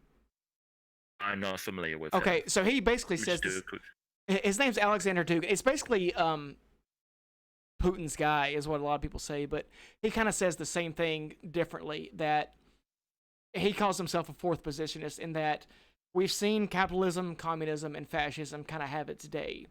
And there's some good things to be borrowed from all three, and a lot of it's kind of garbage. So it's about kind of making space for we can push all these aside and kind of look at where we can go that's different from these things and kind of just let those burn out and have our own new way, so to speak. Oh yes. So like for me, it's kind of gone about of me basically. I wouldn't use the term accepting the black pill, Right. but like basically saying, you know what, some people just need to be just let go, just let them go, let them fall, let them become victim of their own ideas. But maybe sometimes myself, I want to happen a bit more aggressively. So let's say with the big C, well, with the regressives, the main regressive group in the West, I would say to those people, okay then, what's that? You don't value private property, as we can see with you burning down all this property? Well, guess what? We're now going to be made homeless and left butt naked. How does that sound? Well, that is a problem, and in Western culture is our compassion, and I have a lot of compassion to wish to help out people, but it's not tempered properly. Like from most people, it's not tempered properly. You can only help someone that wants to be helped, and you can only do good for someone who is wishing to do good. And there's a lot of people that will manipulate you, and that's fine because that happens, but you figure that out. On the other hand, there's just a lot of people that want to sit around and do nothing and then get that handout anyways. And that's a problem. And I'm completely against helping anybody that's not willing to help themselves. I think it's just an absolutely absurd thing to do, and I think it's a biblical principle as well. And again, that doesn't take away from our innate responsibility to help those who can't help themselves. So that's like people who are mentally ill or crippled or whatever it might be, they can't do for themselves. That's something, those are people that you definitely need to help out. But these people that just don't want to, I made a quick video the other day. I haven't plugged all minus one at all, so this is plug number one. That's fair. But I made a quick video the other day on all minus one about kind of what the difference between positive and negative rights, and if society collapses, who then provides your positive rights? If the world goes to hell, everything burns down, we're in an anarchic state, right? Who's going to give you your free healthcare and your free housing and your free food and all that stuff? Who's going to provide that? Well, no one. And it's the reason why negative rights are the only legitimate rights. But I mean, that's really the issue. It's a sense of compassion that isn't tempered properly. Yeah, I mean, I would definitely agree with that, but this is the whole point of accountability and responsibility, which has definitely gone out the window. Yes. Now, generally, the most effective way of accountability and responsibility is to have effectively a no safety net society, which is, let's say, it's a more civil version of Law of the Jungle. As in, you don't go around basically trying to conquer people just for the sake of conquering, actually. So there is elements of the non-aggression pact that people think of in the ANCAP society. What you're saying is, if you fuck up, that's it. You're on your own. No help. And this is kind of goes back to my earlier point regarding the banking industry, regarding the subprime mortgage. That if the state constantly bails out these people, what makes you think they're going to change their policies? They know full well they screw up, they're not going to get bailed out and they're going to end up on the streets. They are going to change their tune. Right. There's an educational aspect to this as well, is some people actually have not been taught. I don't know how the UK's education system is, but in the United States, it's horrible, man. It's horrible. It's a lot of fox hunting. It's horrendous. Don't. The UK's education system's been crap. Like, honestly, most amount of education I got was just with 2 years of college, more so than me think. And I got more knowledge and 2 years worth of college than 10 years worth of comprehensive education. Oh yeah, for sure. we have We a have we have a large portion of the population and in certain cities and whatnot that cannot read or write, can't do like basic arithmetic. I mean, it's exactly. terrible.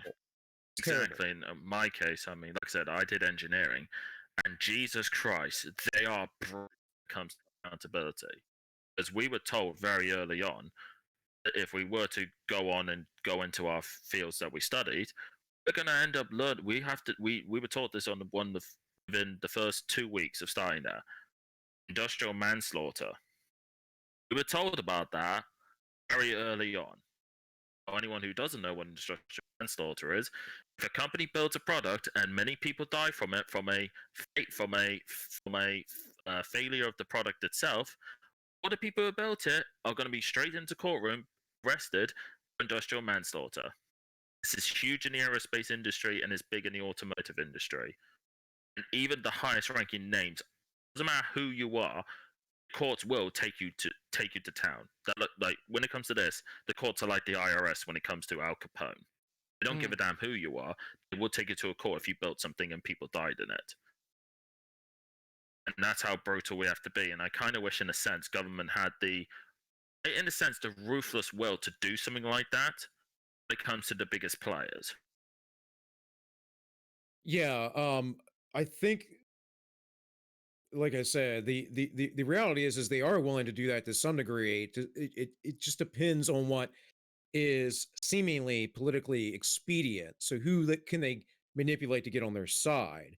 And of course, when you have the global cabal doing the things that they do, and people like George Soros or who is it? Jeff. You're right, Jeff. Yeah. Well, you also have Jeff Bezos' ex-wife, who are is it Mackenzie Bezos? I think you're right. She's bailing people out or hiring or funding these prosecutors that are letting lefties go, and then they're arresting people who legitimately are defending themselves. Or how the media demonizes people who legitimately defend themselves. I have 6-8 years of video watching of rioters and protesters beating random people up, all kinds of crazy stuff. And the media just ignores it because their narrative is, well, it's about perpetuating their global elitist cabal, as far as I'm concerned. And whether they sit in a room and twirl their mustaches and go, yeah, and all that stuff, I'm not saying that, but they are in positions of to use their ridiculous words, privilege and power, and they like it, and they think, I believe that they think, you're not good enough, you're not smart enough, you can't make your own decisions, therefore we must tell you what to do, little peon.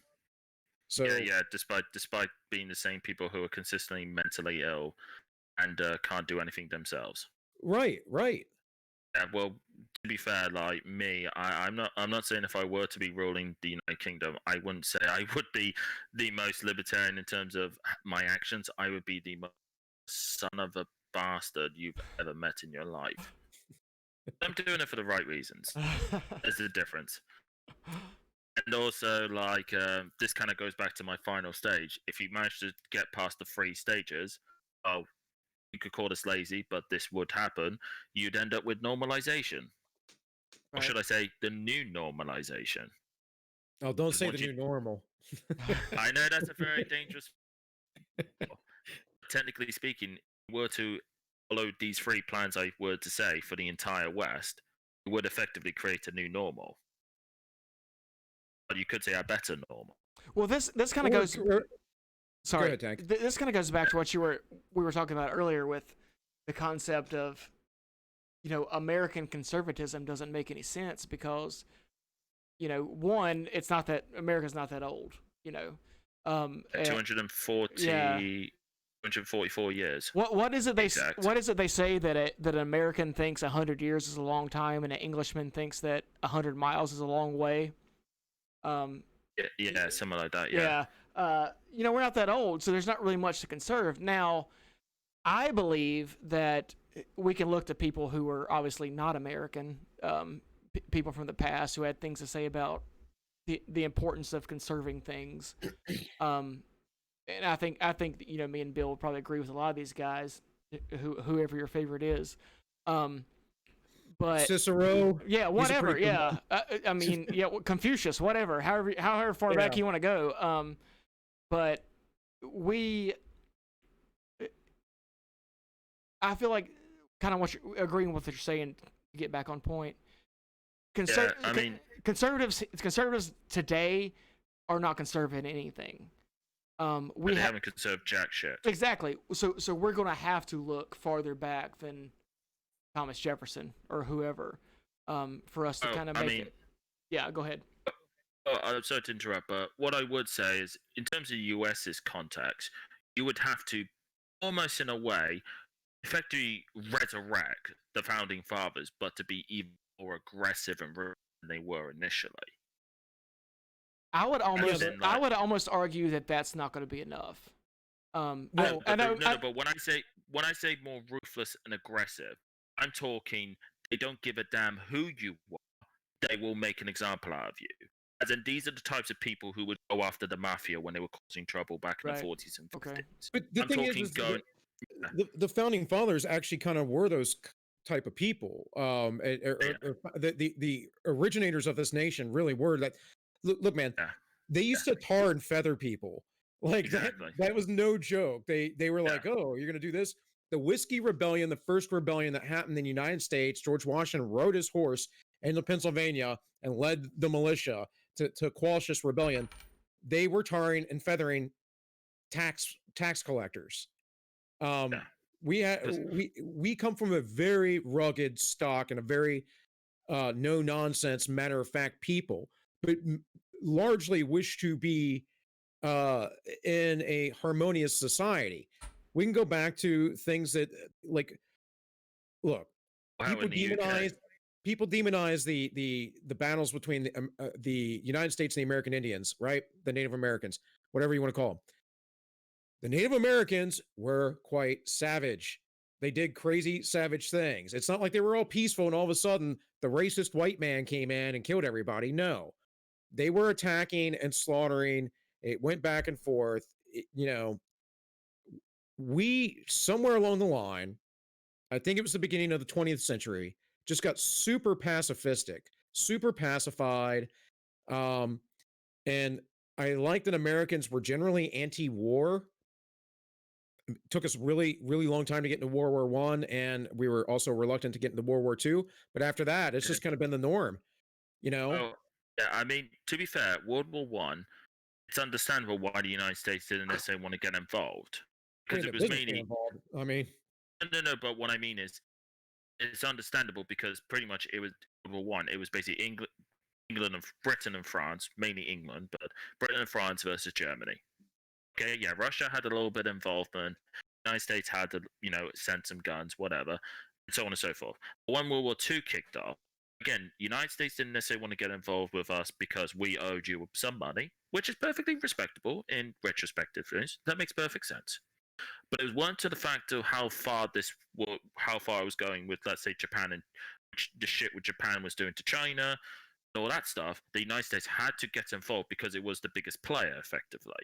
It was the biggest player. Well, I'm not saying that we shouldn't have gotten involved in World War II. All I'm saying is the general American sentiment was, let's stay out of these kind of wars amongst the populace. Yeah, but then, in a sense, what I think kind of screwed over the United States in one sense was part of the reason because they got involved, and also because they were such a wealthy, powerful country. It was kind of set up was a case of, well, who do you want potentially controlling the world? You want the United States, who somewhat want to maintain some form of human rights and civil liberties? Or do you want someone, let's say someone who doesn't want to maintain that stuff, whether it's Nazi Germany or Communist Russia? So in a real sense, this is kind of like, for me, the United States, yes, when it comes to foreign conflicts, yes. And I've been critical of US policy in the past. I can't talk because we've been dragged along as well. But what pisses me off is like, why are we getting involved in these conflicts when there's no fiscal or political benefit for us anyway? At least with World War II, there was the case of, look, if Britain and France lost, Nazis will naturally come for us. That was part of thinking in the United States. Now, personally, when it comes to World War II, me personally, I would argue World War One, World War II could have been completely avoided if the Brits were more ruthless and aggressive against the Germans. Obviously, that's perhaps me being biased towards the English mentality myself, but I'm sure historians will think I'm talking absolute BS. I would argue, knowing what people are like and knowing history, the problem was the Germans weren't humbled and they pushed this propaganda lie that they were betrayed from behind. That's why they lost World War One. Whereas if the Brits, because even Hitler wrote about it in Mein Kampf, he knew full well, he experienced how ruthless the Brits were with slaughtering people. And I think if we were even more aggressive in that sense, we would have humbled Germany to the point where they would basically live in fear. Well, I was in the Marine Corps, and I was in the 2nd Battalion, 6th Marines, which is one of the two Marine units that gets to wear the French Fortigé that were awarded in the Battle of Belleau Woods. And the Marines got the name of the Germans called them Teufelhundens, or devil dogs, which anybody who's a Marine, nobody outside the Marine Corps usually understands or knows that terminology. But when you're in the Marine Corps or you meet other Marines, devil dogs a common term that we call each other, and that's because the Germans were so afraid of the United States Marine Corps at the time. And in any case, so yeah, we were a lot more. That's kind of what I was saying a little bit before. Just in general, we were a lot more of a ruthless people. And if you look at how we try to conduct wars today, even I think Trump destroyed ISIS in like 30 days or something like that, because he was willing to let the troops do their job and be ruthless. And I was in Iraq, and I can tell you that it was not, I was only there during the very beginning, but I'm just saying it was not about being ruthless. It was it was kind of going in, picking up territory, doing whatever, and if there was battles, you had to fight battles. But guys that most of the guys in the beginning, though, we didn't have to fight because the army just gave up. They're completely scared of us. And then what happened? Well, we played this game much like we did in Vietnam as well, where it's going to be like, we're not going to fully commit to destroying the enemy. We're going to we're going to work with the population. We're going to do this and that, but we're going to kind of just occupy and just sit around. Yeah. Well, this the whole thing I have in war is like, if you're going to go fight somebody, what are your main objectives? Main objective is ultimately to win. Secondly of all, this is where the problem with the second objective is: do you want to humble them, or do you want to effectively create a new society with the enemy you're fighting? And this is the issue. Whereas, like, Germans weren't properly humbled with World War One. They weren't properly humbled, and yes, the French technically do have to bring some blame regarding the what do you call it, the how you pronounce it with the treaty, Versailles. That's it, Versailles Treaty, right? That treaty, as well as everything what happened in the Weimar Republic, wasn't a proper republic in the sense of the word, naturally created foundation for someone like Adolf Hitler to rise.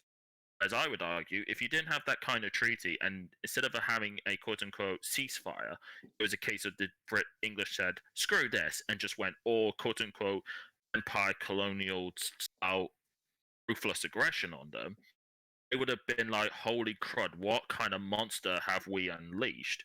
Have we angered? And they would have surrendered just because of the sheer power. And this is what I try and explain to people when it comes to aggressive. They only understand two things: power and fear. Right. We either overpower them by sheer force dominance. You remove their power through humiliation, such as tar and feathering, and also when you overpower them, or you make them the prey, you make them fear. And look what we did in the aftermath of World War II. Look how humbled both Germany and Japan were. And Japan especially. Oh, absolutely. They were like, oh, okay, but they were also crazy and just threw troops at, Marines and a few army units that were over there, like, just nonstop. They were wild men, but because it was ultimately the atomic bombs that ultimately saw them, because the emperor himself thought himself of as a god, effectively. Right. And effectively, America drops the 2 atomic bombs of Hiroshima and Nagasaki. That was effectively a godlike weapon in terms of man. They see the destruction, and naturally, you just think that just gives you what can be considered a crisis of conscience, and your entire worldview is basically destroyed. And you think, what the hell have we done? And that's why I'm not. It has been reenacted, but many Japanese soldiers after Hiroshima and Nagasaki, they committed suicide. It was Yeah. all destroyed. Yeah, it's interesting too because my kind of personal self-defense philosophy, and I'm generally pacifistic. I don't wish to Yeah. hurt anybody. I'd rather avoid the situation or escape if I can. There's a certain point where you have to make a stand, and that's kind of my personal philosophy is I'm going to hurt you so bad, or I'm going to mess you up so bad that you're just going to wish you never picked this fight with me.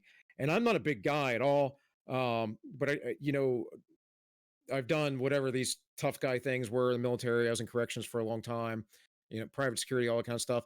I mean, the bottom line is when I worked corrections, man, I mean, guys would give me issues because I'm not necessarily a big guy, but in the end, they would always respect me. And a lot of guys would tell me often, in several cases where they attacked a bigger guy who was right beside me because they were afraid of me. I thought that was always funny. It was always very funny to me because I'm not at all intimidating in stature. But it's about that kind of like attitude, man. You're going to be hurt, and I'm going home, whether I lose my job or whatever happens. I'm going home to my daughter, and you're going to go to the hospital. Exactly, but that's what I mean about humbling somebody. Is that Right. you could try that, but that's the thing though. If you were to, let's say, now, I'm not going to necessarily say I condone violence, but if hypothetically, with certain states in America, if you had a quote unquote 501st Legion, those who watch Star Wars know exactly what I'm talking about, were to turn up in those places and make an example of those states, that would make not just those people who are watching it, but across the countryside or even across the world think, oh damn. And that's what you need, because this is what people don't understand about power and fear. Is that quite often, if you want to cease a potential issue, you quite have to be very aggressive in order to cease it. Ironically enough, this when I talk about understanding people, it's very much like I find you can understand a lot about people if you understand dogs. How do you humble a dog that's getting very aggressive? Sorry, did I cut out there? There are ways. I don't know. I usually don't have issues with dogs. I usually snap my fingers and they sit. Yeah, but I'm just saying as an example, dogs being super aggressive, proper barking like crazy right at you. It's a good way to humble it. Usually do something to make it know that you're in charge, right? Exactly. You got to show dominance. Mm-hmm. Exactly. You got to show dominance. That you effectively got to not respect it and show dominance. That might be might have to. It might be a little thing, like a little flick of the ear. If you see the old Italian mothers with their kids when they're being disrespectful, I'll just yank them by the ear. There's something like that, something simple as that, just to keep them in line. If you do that to people, quite often it's got to a point where these people are not used to having this accountability. But a simple, right hook to the face is not going to stop it. You're going to need something very aggressive to basically, because it's built up to the snowballing effect that's coming down the mountain. You basically got to take a giant sledgehammer and basically smack that giant freaking boulder of snow all the way up to the stratosphere. Because of the amount of damage it does. I'm saying that as a metaphor. Yeah, no. As far as United States foreign policy is concerned, I think you're exactly right. We kind of have this mentality where we're gonna have a soft touch. If you're going to be an empire, be an empire. As one of our comments just said, if something starts acting up, kick them right dead in the nards. But United States wants to kind of walk this line where we're oh, we're gonna be an empire, but we're gonna be a kinder, gentler empire, and you can't do that, There's no such thing as a kind, gentle Yeah. empire. All empires are based on force, and as the old saying goes, all authority derives from the Right. concept of, or derive all authority derives the power from force. I Yeah. get the exact saying.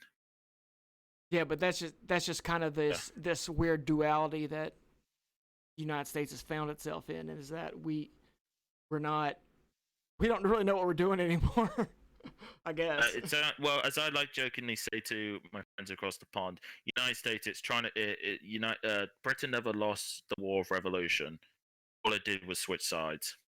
Yeah. Well, and to kind of drive home that same point, we had a comment in the or a comment earlier that said that communism have won, throughout the globe, and I don't necessarily agree with that, but I do believe, and I tell a lot of my quote unquote conservative people in my life this: the United States has lost the Cold War, and it's something we're going to have to contend with moving forward.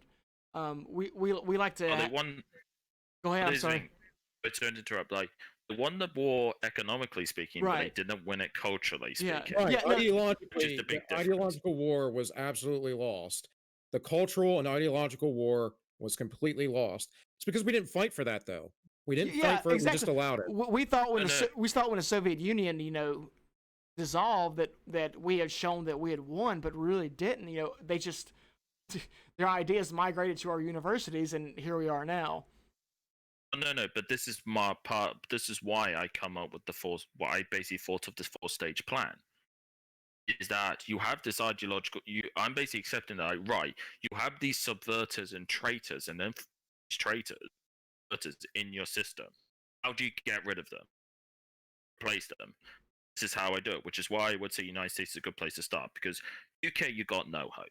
You got a literal clown, as my prime minister is a literal clown. He's always been a clown, and it makes me laugh how people complain. People on the left complain about Boris when they were loving him 10 years ago. They loved him when he was mayor of London, when he was a clown. Now they don't like him because apparently he's a Brexiteer. Now he's not a Brexiteer. He's not a conservative. He's always been a clown. That's why you start with Trump. This is why it's critical for 2024. You need a successor that's going to be an even better version of Trump. I want to use technology example. Trump is VHS. You need someone to, you need the next person to be Blu-ray. Right. Well, the big thing with Trump alone would be, which he's actually been doing pretty good with, is taming down his rhetoric a little bit. I mean, I like some of the hard shots he gives sometimes, but it's so off-putting to so many people that they literally will not vote for him just because of that, and that's just insanity. It's like let's watch our society crumble because you don't like how a guy speaks. Like, you're a freaking idiot. Come on. No, but this is the thing though. This is where like Trump, this is where he would need a good partner. I'm not saying like Pence has to be this guy, but it'd be good to have a partner to deal with certain talking points that Trump can't quite eloquently explain. I think that Pence would just go back to a neocon type, neocon neolib government, and Yeah. I don't think that Pence is that strong of a character. I mean, I think he's a good guy. I think he's a decent man, but I just think Yeah, he would do what the system tells him to do. Yeah, but this is the thing though. It's like with Trump, it's very easy for Trump to be driven by his ego and miss the message. Right. That's the thing. He can, like, for instance, Trump is good at, for instance, playing the media and basically making them his puppets in one sense. But he is also guilty of playing into his ego and basically being the puppeted himself. Now, now, here's the problem. This is where I bring up the successor to Trump. That successor has to be so unbelievably ruthless and be able to cut through all the regressives themselves. So, for instance, Trump with the critical race theory, great. Another thing I like I thought about like bills, how I would do in the UK. One of the bills I came up with, you two will laugh at. I call it the Terms of Service Bill. And this bill is built specifically to fuck over Silicon Valley. And the bill states that any terms of services has to be enforced unilaterally and undiscriminatory towards all users and members, purchasers, etc. of your product. If you found to have violated this clause, will be made an example out of. could you imagine Silicon Valley if that bill came out? Silicon Valley will think, oh shit, are they going to choose between publisher and platform? They choose to be a publisher. Well, guess what? They're going to enjoy lots of lawsuits with all the illegal content they got on their website. Want to be a platform? Great. Now it's a pure bloodbath freedom of speech platform. But like that's aspect. He like the immigration stuff. Yes, he's done well. But I think he needs to go even more aggressive in that aspect. The problem with his administration has been that the deep state is real. It does exist, people, and it's so deep that they've done everything to screw him along the way.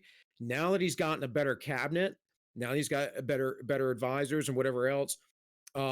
His press secretary, for instance, Kylie McNamee or whatever hell her name is, she's awesome. You know, and she's nice to look at too. And that gives you some. She is. I told my wife I was like, man, this new press secretary is hot. And she saw her. She's like, she is hot. And I'm like, yeah, like that's good though. That's the image. And I really liked. I really liked. Oh, her name's escaping me. I need food. I'm getting to that point where I need to eat. But the one he had before was good. You're on the top, right? Yeah. She's fire, man. The one he has now, and it's that kind of stuff that he's slowly doing, but he needs that 4 more years to get it done. That's what I say. I think Trump Jr. would probably be the answer, because I don't know who within politics, who within the system would be the person that you're talking about to be his successor. Okay. I mean, I would say I'd love to do it myself, but the problem is, A, I'm too young, and B, I'm not an American. Well, that's what I'm saying. Baron Trump, he runs for president. He wins presidency. We make him king. Then he gets to announce all of his everyone after that. Well, no funny king. you say that. No. Remember, you're a republic. Remember, you're a republic, not a fucking monarchy. Okay, That's right. technically, my that's country the problem, is my though. country. No, but the thing is, my country is technically a monarchy, basically apolitical. The thing is, Sarah Huckabee Sanders. It just came to me. Sorry, guys. there you go. But but that's what I'm saying. That's why the 2024 election. I know everyone's talking about the 2020 election, but the 2024 election is the most critical one. Because Trump, yes, he was. Because when I looked at him in 2016, I thought, okay, is he doing this for his ego, or is he really serious about this? And I saw some of his mentions, I'm like, oh, okay then. And then I saw how the media was responding. I'm like, hold on. And I looked at it, and I'm like, myself, and I was, because at the time I was a Harry Johnson supporter at the time. Now, not fully on, but I liked him the most at the time, back in 2015. Ultimately, when he cucked to Hillary Clinton, I was thinking to myself, nah, fuck it. I mean, I was backing Trump, not necessarily because I supported everything he said, more just out of the pure spite out of Hillary Clinton, who sums up everything wrong with American politics. I literally backed Trump purely out of pure spite. Not necessarily because I agreed with Trump, because I saw Trump as a weapon to smash them. Kind of similar with Brexit in the UK. It was a vote to piss off the main political establishment for decades of how they screwed people like me over. Right. No. I heard it somewhere. I forget where it was, but right after Trump got elected, someone was saying, you know, how is it possible that we elected this guy, you know, to our presidency? And someone had said, and I think it's pretty poignant, that don't think of Trump as a president, think of Trump as a murder weapon. That's really what it was. Yeah, he's the bull in the china shop, man. It's honestly what we needed. And I was really skeptical of him in the beginning, and I like I said, I didn't vote for him, but he started to prove himself to me over time, and I could see how everything stacked against him. The only way that Trump isn't what he seems to appear to be is that he's just he's some piece of the puzzle that they put in just to make the American people think that they're getting a win. You know, he's a covert agent kind of thing for the deep state globalists. And I just don't see that at all. I don't see how. Not to interrupt, but the thing with Trump is, yes, he is effectively, politically speaking, a 90s Democrat. He's a more yeah, for sure. He's a more outrageous, boisterous freaking Bill Clinton. Yeah, I always say he's Bill Clinton. He's Bill Clinton with Teddy Roosevelt's attitude. We got someone in the chat saying that Trump is just like Biden. That's like absolutely insane. I, Be I worse. yeah, like Yeah, there's no way Biden's yeah. going to go back to all the global trade agreements that used to be on the books that were screwing Americans over. He'll outsource or allow companies to outsource. Biden will continue to inflate our currency. Now Trump has done that under his administration, but I feel like he didn't think he had any choice because of the way that Democrats were playing politics. You know, you can No, only do so much in a system when the system is so freaking rigged, and people have to understand that. But yeah, but what's funny is with a rigged system, you can play it to yourself. All you have to do is flip the table. Right, Yeah. right. What can be rigged against you? If you flip it, boom, it's now rigged towards you. Well, I'll say this. Yeah. There is a lot to be. I mean, some of the people in the chat are, criticizing Trump, and there's a lot to criticize Trump about. Of course. That being said, he did just send the Department of Education against Princeton University, and that's enough to make me want to vote for him because that was hilarious. But yeah. And But yeah. but that, I mean, that's one aspect. But like, this is what I'm talking about. Like when you spoke about bills like critical race theory, I would have thought of, like, I was talking about making it easier to sue the media for fake news. That would have been such a great bill to pass, because as we saw with the Covington kid, he managed to sue them and get supposedly like $250 million worth. That was with his name effectively being tarnished and ruined by the media. Right. If Trump was to put a federal bill saying, right, we're going to make it easier to sue the media is going to think, oh boy, now the media is not going to be a lot more careful with what they publish because they're more likely to be sued. That's why I talk about the accountability aspect. Yeah. Like, stick bills like that, push bills that would screw over all the people that are against him to the point where he basically, ironically enough, he basically gives them the rope that they hang them.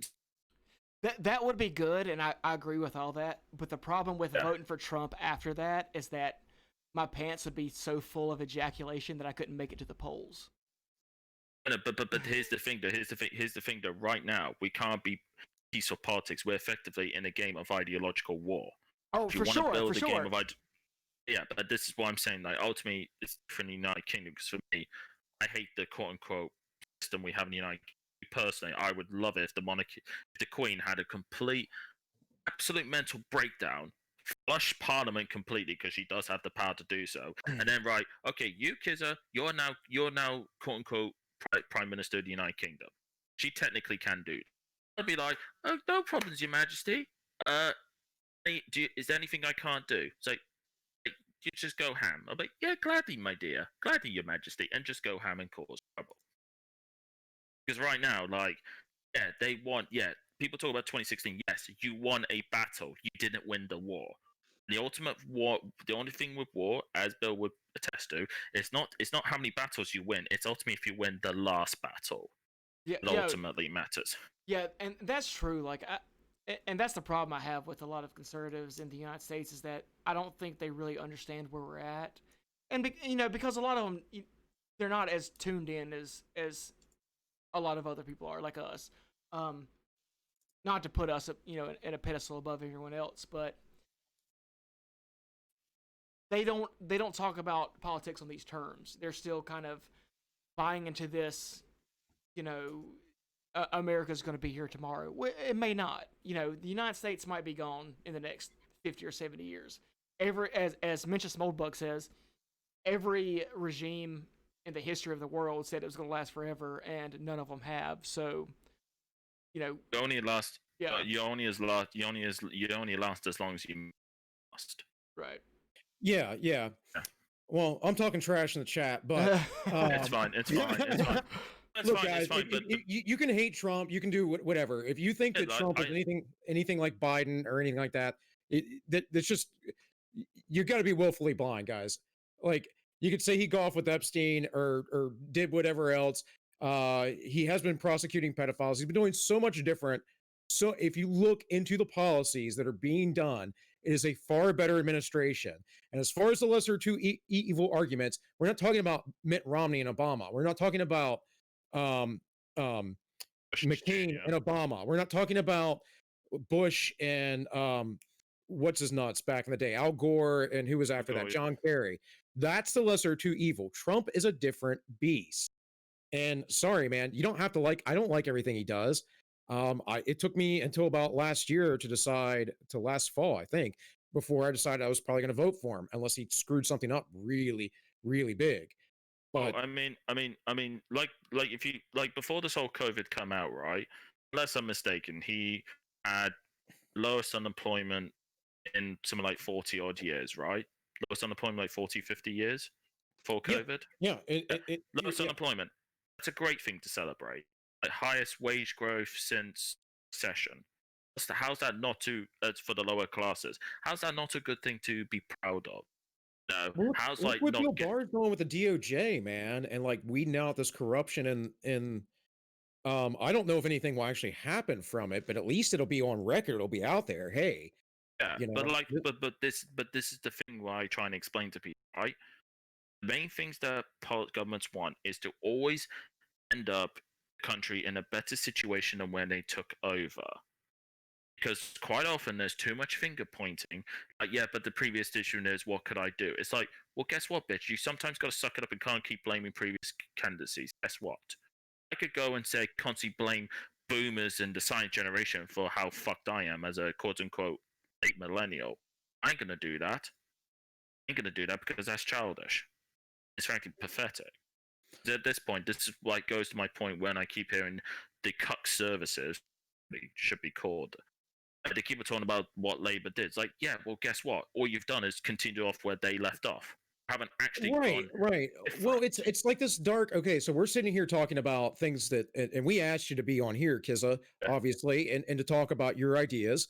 And I get in these conversations with people, and they start going, "Well, they own the banks, they own this and that, the deep state's this, and so what are you going to do?" And I'm like, "Okay, you might as well just go put the gun in your mouth, because you either have hope, or you try and progress things forward, or you try and have a conversation, or there's nothing. You have nihilism, and I just don't exist in a state of nihilism." Oh yes. I'm guessing. I'm guessing. Forgive me if I'm wrong, but is that your wife in the chat talking about stimulus? Uh, yeah, you know the thing. That's my wife. Yes. Okay, yeah. So on the whole thing of stimulus, I mean, I remember Joe Rogan speaking about this with Tim Pool about the one of the aspects where big government is helpful versus small government. Problem with the lockdown was, and I've looked into how multiple countries did this, right? Trump was correct when he spoke about shutting borders and shutting travel. He was Yes. absolutely correct on this because if you look at the East Asian countries, Taiwan, Japan, South Korea, they terminated all travel before February 1st. All of them. All of them, they're on record, they terminated travel. If I were to try and book a flight to Japan right now, I cannot do it. They straight up said no, no travel whatsoever. So let's say you went on holiday 6 months to Japan, let's say October, guess what? You're still stuck there. Thankfully, Japanese government are not stupid to say, well, you're broken the law because you can't leave the country because of the COVID thing. And look at how low their numbers are. And they didn't have, for instance, the type of draconian lockdown like you see in Europe or multiple states in the United States. And me personally, the whole lockdown thing, I liked it. Not having to work for 10 weeks, it was great. I could be with my family, go on long walks with my puppy, who I love dearly, stuff like that. But the problem was, it turned my city, which is a college town, into a ghost town. It literally turned the city center into effectively a ghost town, and it did huge damage to the economy. Within 3 months, it was like 20% drop in GDP. The last recession, it was 25% in 2 years. It's just 20% in 3 months. Guess what? A lot of those people lost jobs. They're not gonna get their jobs back because you know. And for instance, this is something I'd kind of be grateful for Trump, which I really hope he does try and pull this off. I'd love it if he went absolutely not literal, but went completely nuclear, economically speaking, on China, saying, "No, fuck you, China. You did this. Can pay up." Was Well, sanction there you has into been oblivion. there was some talk about that. As far as the lockdown goes, I mean, Trump didn't lock anything down, first off, because in the states you can't do that because No, it's no. right.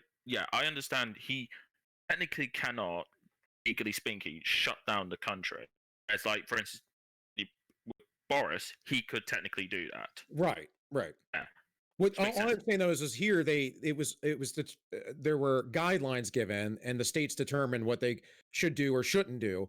Ron DeSantis of California just opened up, or California, sorry, Florida just opened up all of their restrictions down in Florida. And of course, there were people, Sanjay Gupta of CNN, their expert doctor guy was like, "Oh, this is horrible." And DeSantis had to say, "This guy's a fool. I'm looking at the numbers here in Florida. We're fine. We've not had any major issues. Blah blah blah. We're moving Yeah. forward. Phase 3. We're getting the economy going, man." And that was a big thing. Look, this thing isn't even worth closing the economy down for. If you look at the spikes of the data, I guess I'm going to have to do it tomorrow because I didn't get to it this week. But I'm doing a video on this, the most recent data. All the spikes of deaths were in the beginning, which is what was to be expected. We knew everything we needed to know about this within the first month, and as far as stimulus and all that, Was it $1,200? Was one, but that's the thing with Congress. I mean, we people do need more money. They've put all these people out of business. This isn't at this point. This is literal reprobations, right? That you're giving money back to people for wrecking their lives. I don't want reparations. That is, I don't want reparations for everyone because it's going to inflate our currency more. But unfortunately, the government caused this problem, and so they need to have some sort of financial solution. It, they have to come back with it. I don't like bailouts. I don't like any of that stuff. But again, this is like them taking your land away from you or something like that. Say they want to build a highway, you have a home there. Well, they have to buy out your property, that eminent domain thing, and it's a similar situation. Yeah, because I'd interrupt, but this is what kind of pissed me off about the fiscal irresponsibilities of Western government. Because, like, for me, my country, I know the United States you're in. I think last I checked, something like $23 trillion in debt. Maybe more, might be less, give or take. Like UK, we're in 2.6 trillion. We're at since COVID and all this stuff recently, we're at the 30 trillion mark now. Exactly, $30 trillion, which is freaking outrageous amount of money. And it's just like sheer amount of fiscal irresponsibility, which is why, like, for instance, I would like it if, to use the example of Norway, with their oil reserves, any money they make out of their oil, they literally put away in effectively like a savings account or special situations. Something like that across the West would have been ideal for someone like COVID to say, listen, everyone, we may have to, make some changes here, temporal changes. We have the financial savings to cover that. If you were to do that, less people would be as, I wouldn't say they'd be able to it. That you could reason with many aspects of the population to do that. Now, ultimately, I don't like government getting involved with such a thing, but there are times where the government has to step in, and like something like COVID, whereas like if you have a virus come from China, the government basically did nothing. You would think, well, why the fuck? Over first thing saying, what the fuck? Why didn't you do anything? No, that's technically an international thing. And that's what kind of pisses me off. Like with the UK, like we kept the borders open, kept doing all the stuff. Whereas, like, I would have thought if Boris just went screw it, screw single market, screw free movement, just shut the borders down right there and then. Literally, the vast majority of deaths would have been stopped right by then. Problem is, they won't do that because it goes against the political agenda of these people. They want to look like they're helping, but they don't want to do something drastic like that. It's like in East Asian countries, because they're quite socially conservative, they don't give a damn. They'll shut the borders down if they have to, because they know what China's like and they have experienced SARS back in 2003. Oh yeah, this idea that Nancy Pelosi gives a shit about the average United States citizen is absolutely bullshit. Like she's in power for the sake of power. Yeah, there's nothing more to it. Don't like. I would personally love to slap the shit out of Nancy Pelosi when she's talking about the Good Friday. When she's talking about the Good Friday Agreement with Ireland, I'm like, bitch, don't even talk about the North. Don't talk about GFA with me, bitch. Like my father actually know people who died because of the IRA. And I'm still pissed off with the British previous governments to this day negotiating with the IRA. I personally wouldn't have done, I would have slaughtered every single one of those cunts. I wouldn't give a damn what I had to do. I mean, hell, if I had to go with the nuclear option, I would have fucking done it. The moment you negotiate with those types of peoples, they win. Yeah, because they don't have any. They don't have any values or standards. It's all about power, and that's the thing. When you're facing that, it's a matter of getting ruthless, like you said.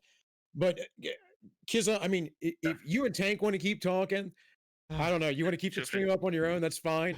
I got stuff I got to go do, and I need to get some food in me because I haven't had anything to eat in quite a while. No, but that's probably I literally had dinner before we started. That's probably a good place to call it. Okay, no worries. Yeah. But just on the final point though, this is what kind of pisses me off when people talk about, oh, but my principles. Well, guess what? Principles. These people don't live up to your principles. They're playing by their own set of rules. Guess what? The best way to play by their set of rules is to make them to play by their set of rules, be better at playing by their set of rules, and to win. That's how you do it with these people. So I don't think a lot of the people who talk about this have played sports, actually been in competitions. You have to play dirty something. Yeah, it's a kid who the regressives are kids who are playing a game that everyone's agreed upon, and then they constantly make up a new rule all of a sudden. You know, you're like, I shot you with my laser gun. They're like, no, I have a force field, and you're like, nobody has force fields. We already decided that. You know, they're like, no, but I get a force field, just me. I'm the special one, and that's really what we're looking at. Okay, then guess what? My gun can shoot through your. Exactly. But we'll leave it there, guys. No worries. Hey, folks, we can get spicy in the chat or whatever. I think you're being nihilistic right now, dude. And if you're voting third party, I hate to say it because I'm not one to say it, but you're not helping. Like, there's got to be real change. But anyways, this has been. Go ahead, Kizza. I was just going to say, yeah, I understand wanting the third party. Me personally, I would gladly support the destruction of the conservatives. In the US case, the Republicans and Democrats. Like in my country, I love to see the destruction of the conservatives and Labour. But guess what? That's not going to happen. Yeah, and if you're going to nitpick over like who's the constitutionalist or they didn't do this perfectly right or that, it's like, come on, man, you've got violated. What? I was just going to say the Constitution's been more violated than the average traffic child. Right, and so you at some point you have to make a stand and say enough is enough, and you can make any arguments. If you think, oh, they're all the same. I don't think Trump is the same. I think he's done business. Here's what you got to understand about Donald Trump. He was always an outsider. His money was not part of the rich elite money in New York. He's gone through this there. And just like Kizza was saying, he is very much policy-wise like Bill Clinton.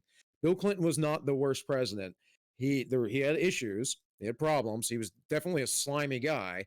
But as far as policy goes, was not the worst, So, but with that, let's leave it there, guys, because Kiz and I are both like people that'll talk forever. So this has been, yeah.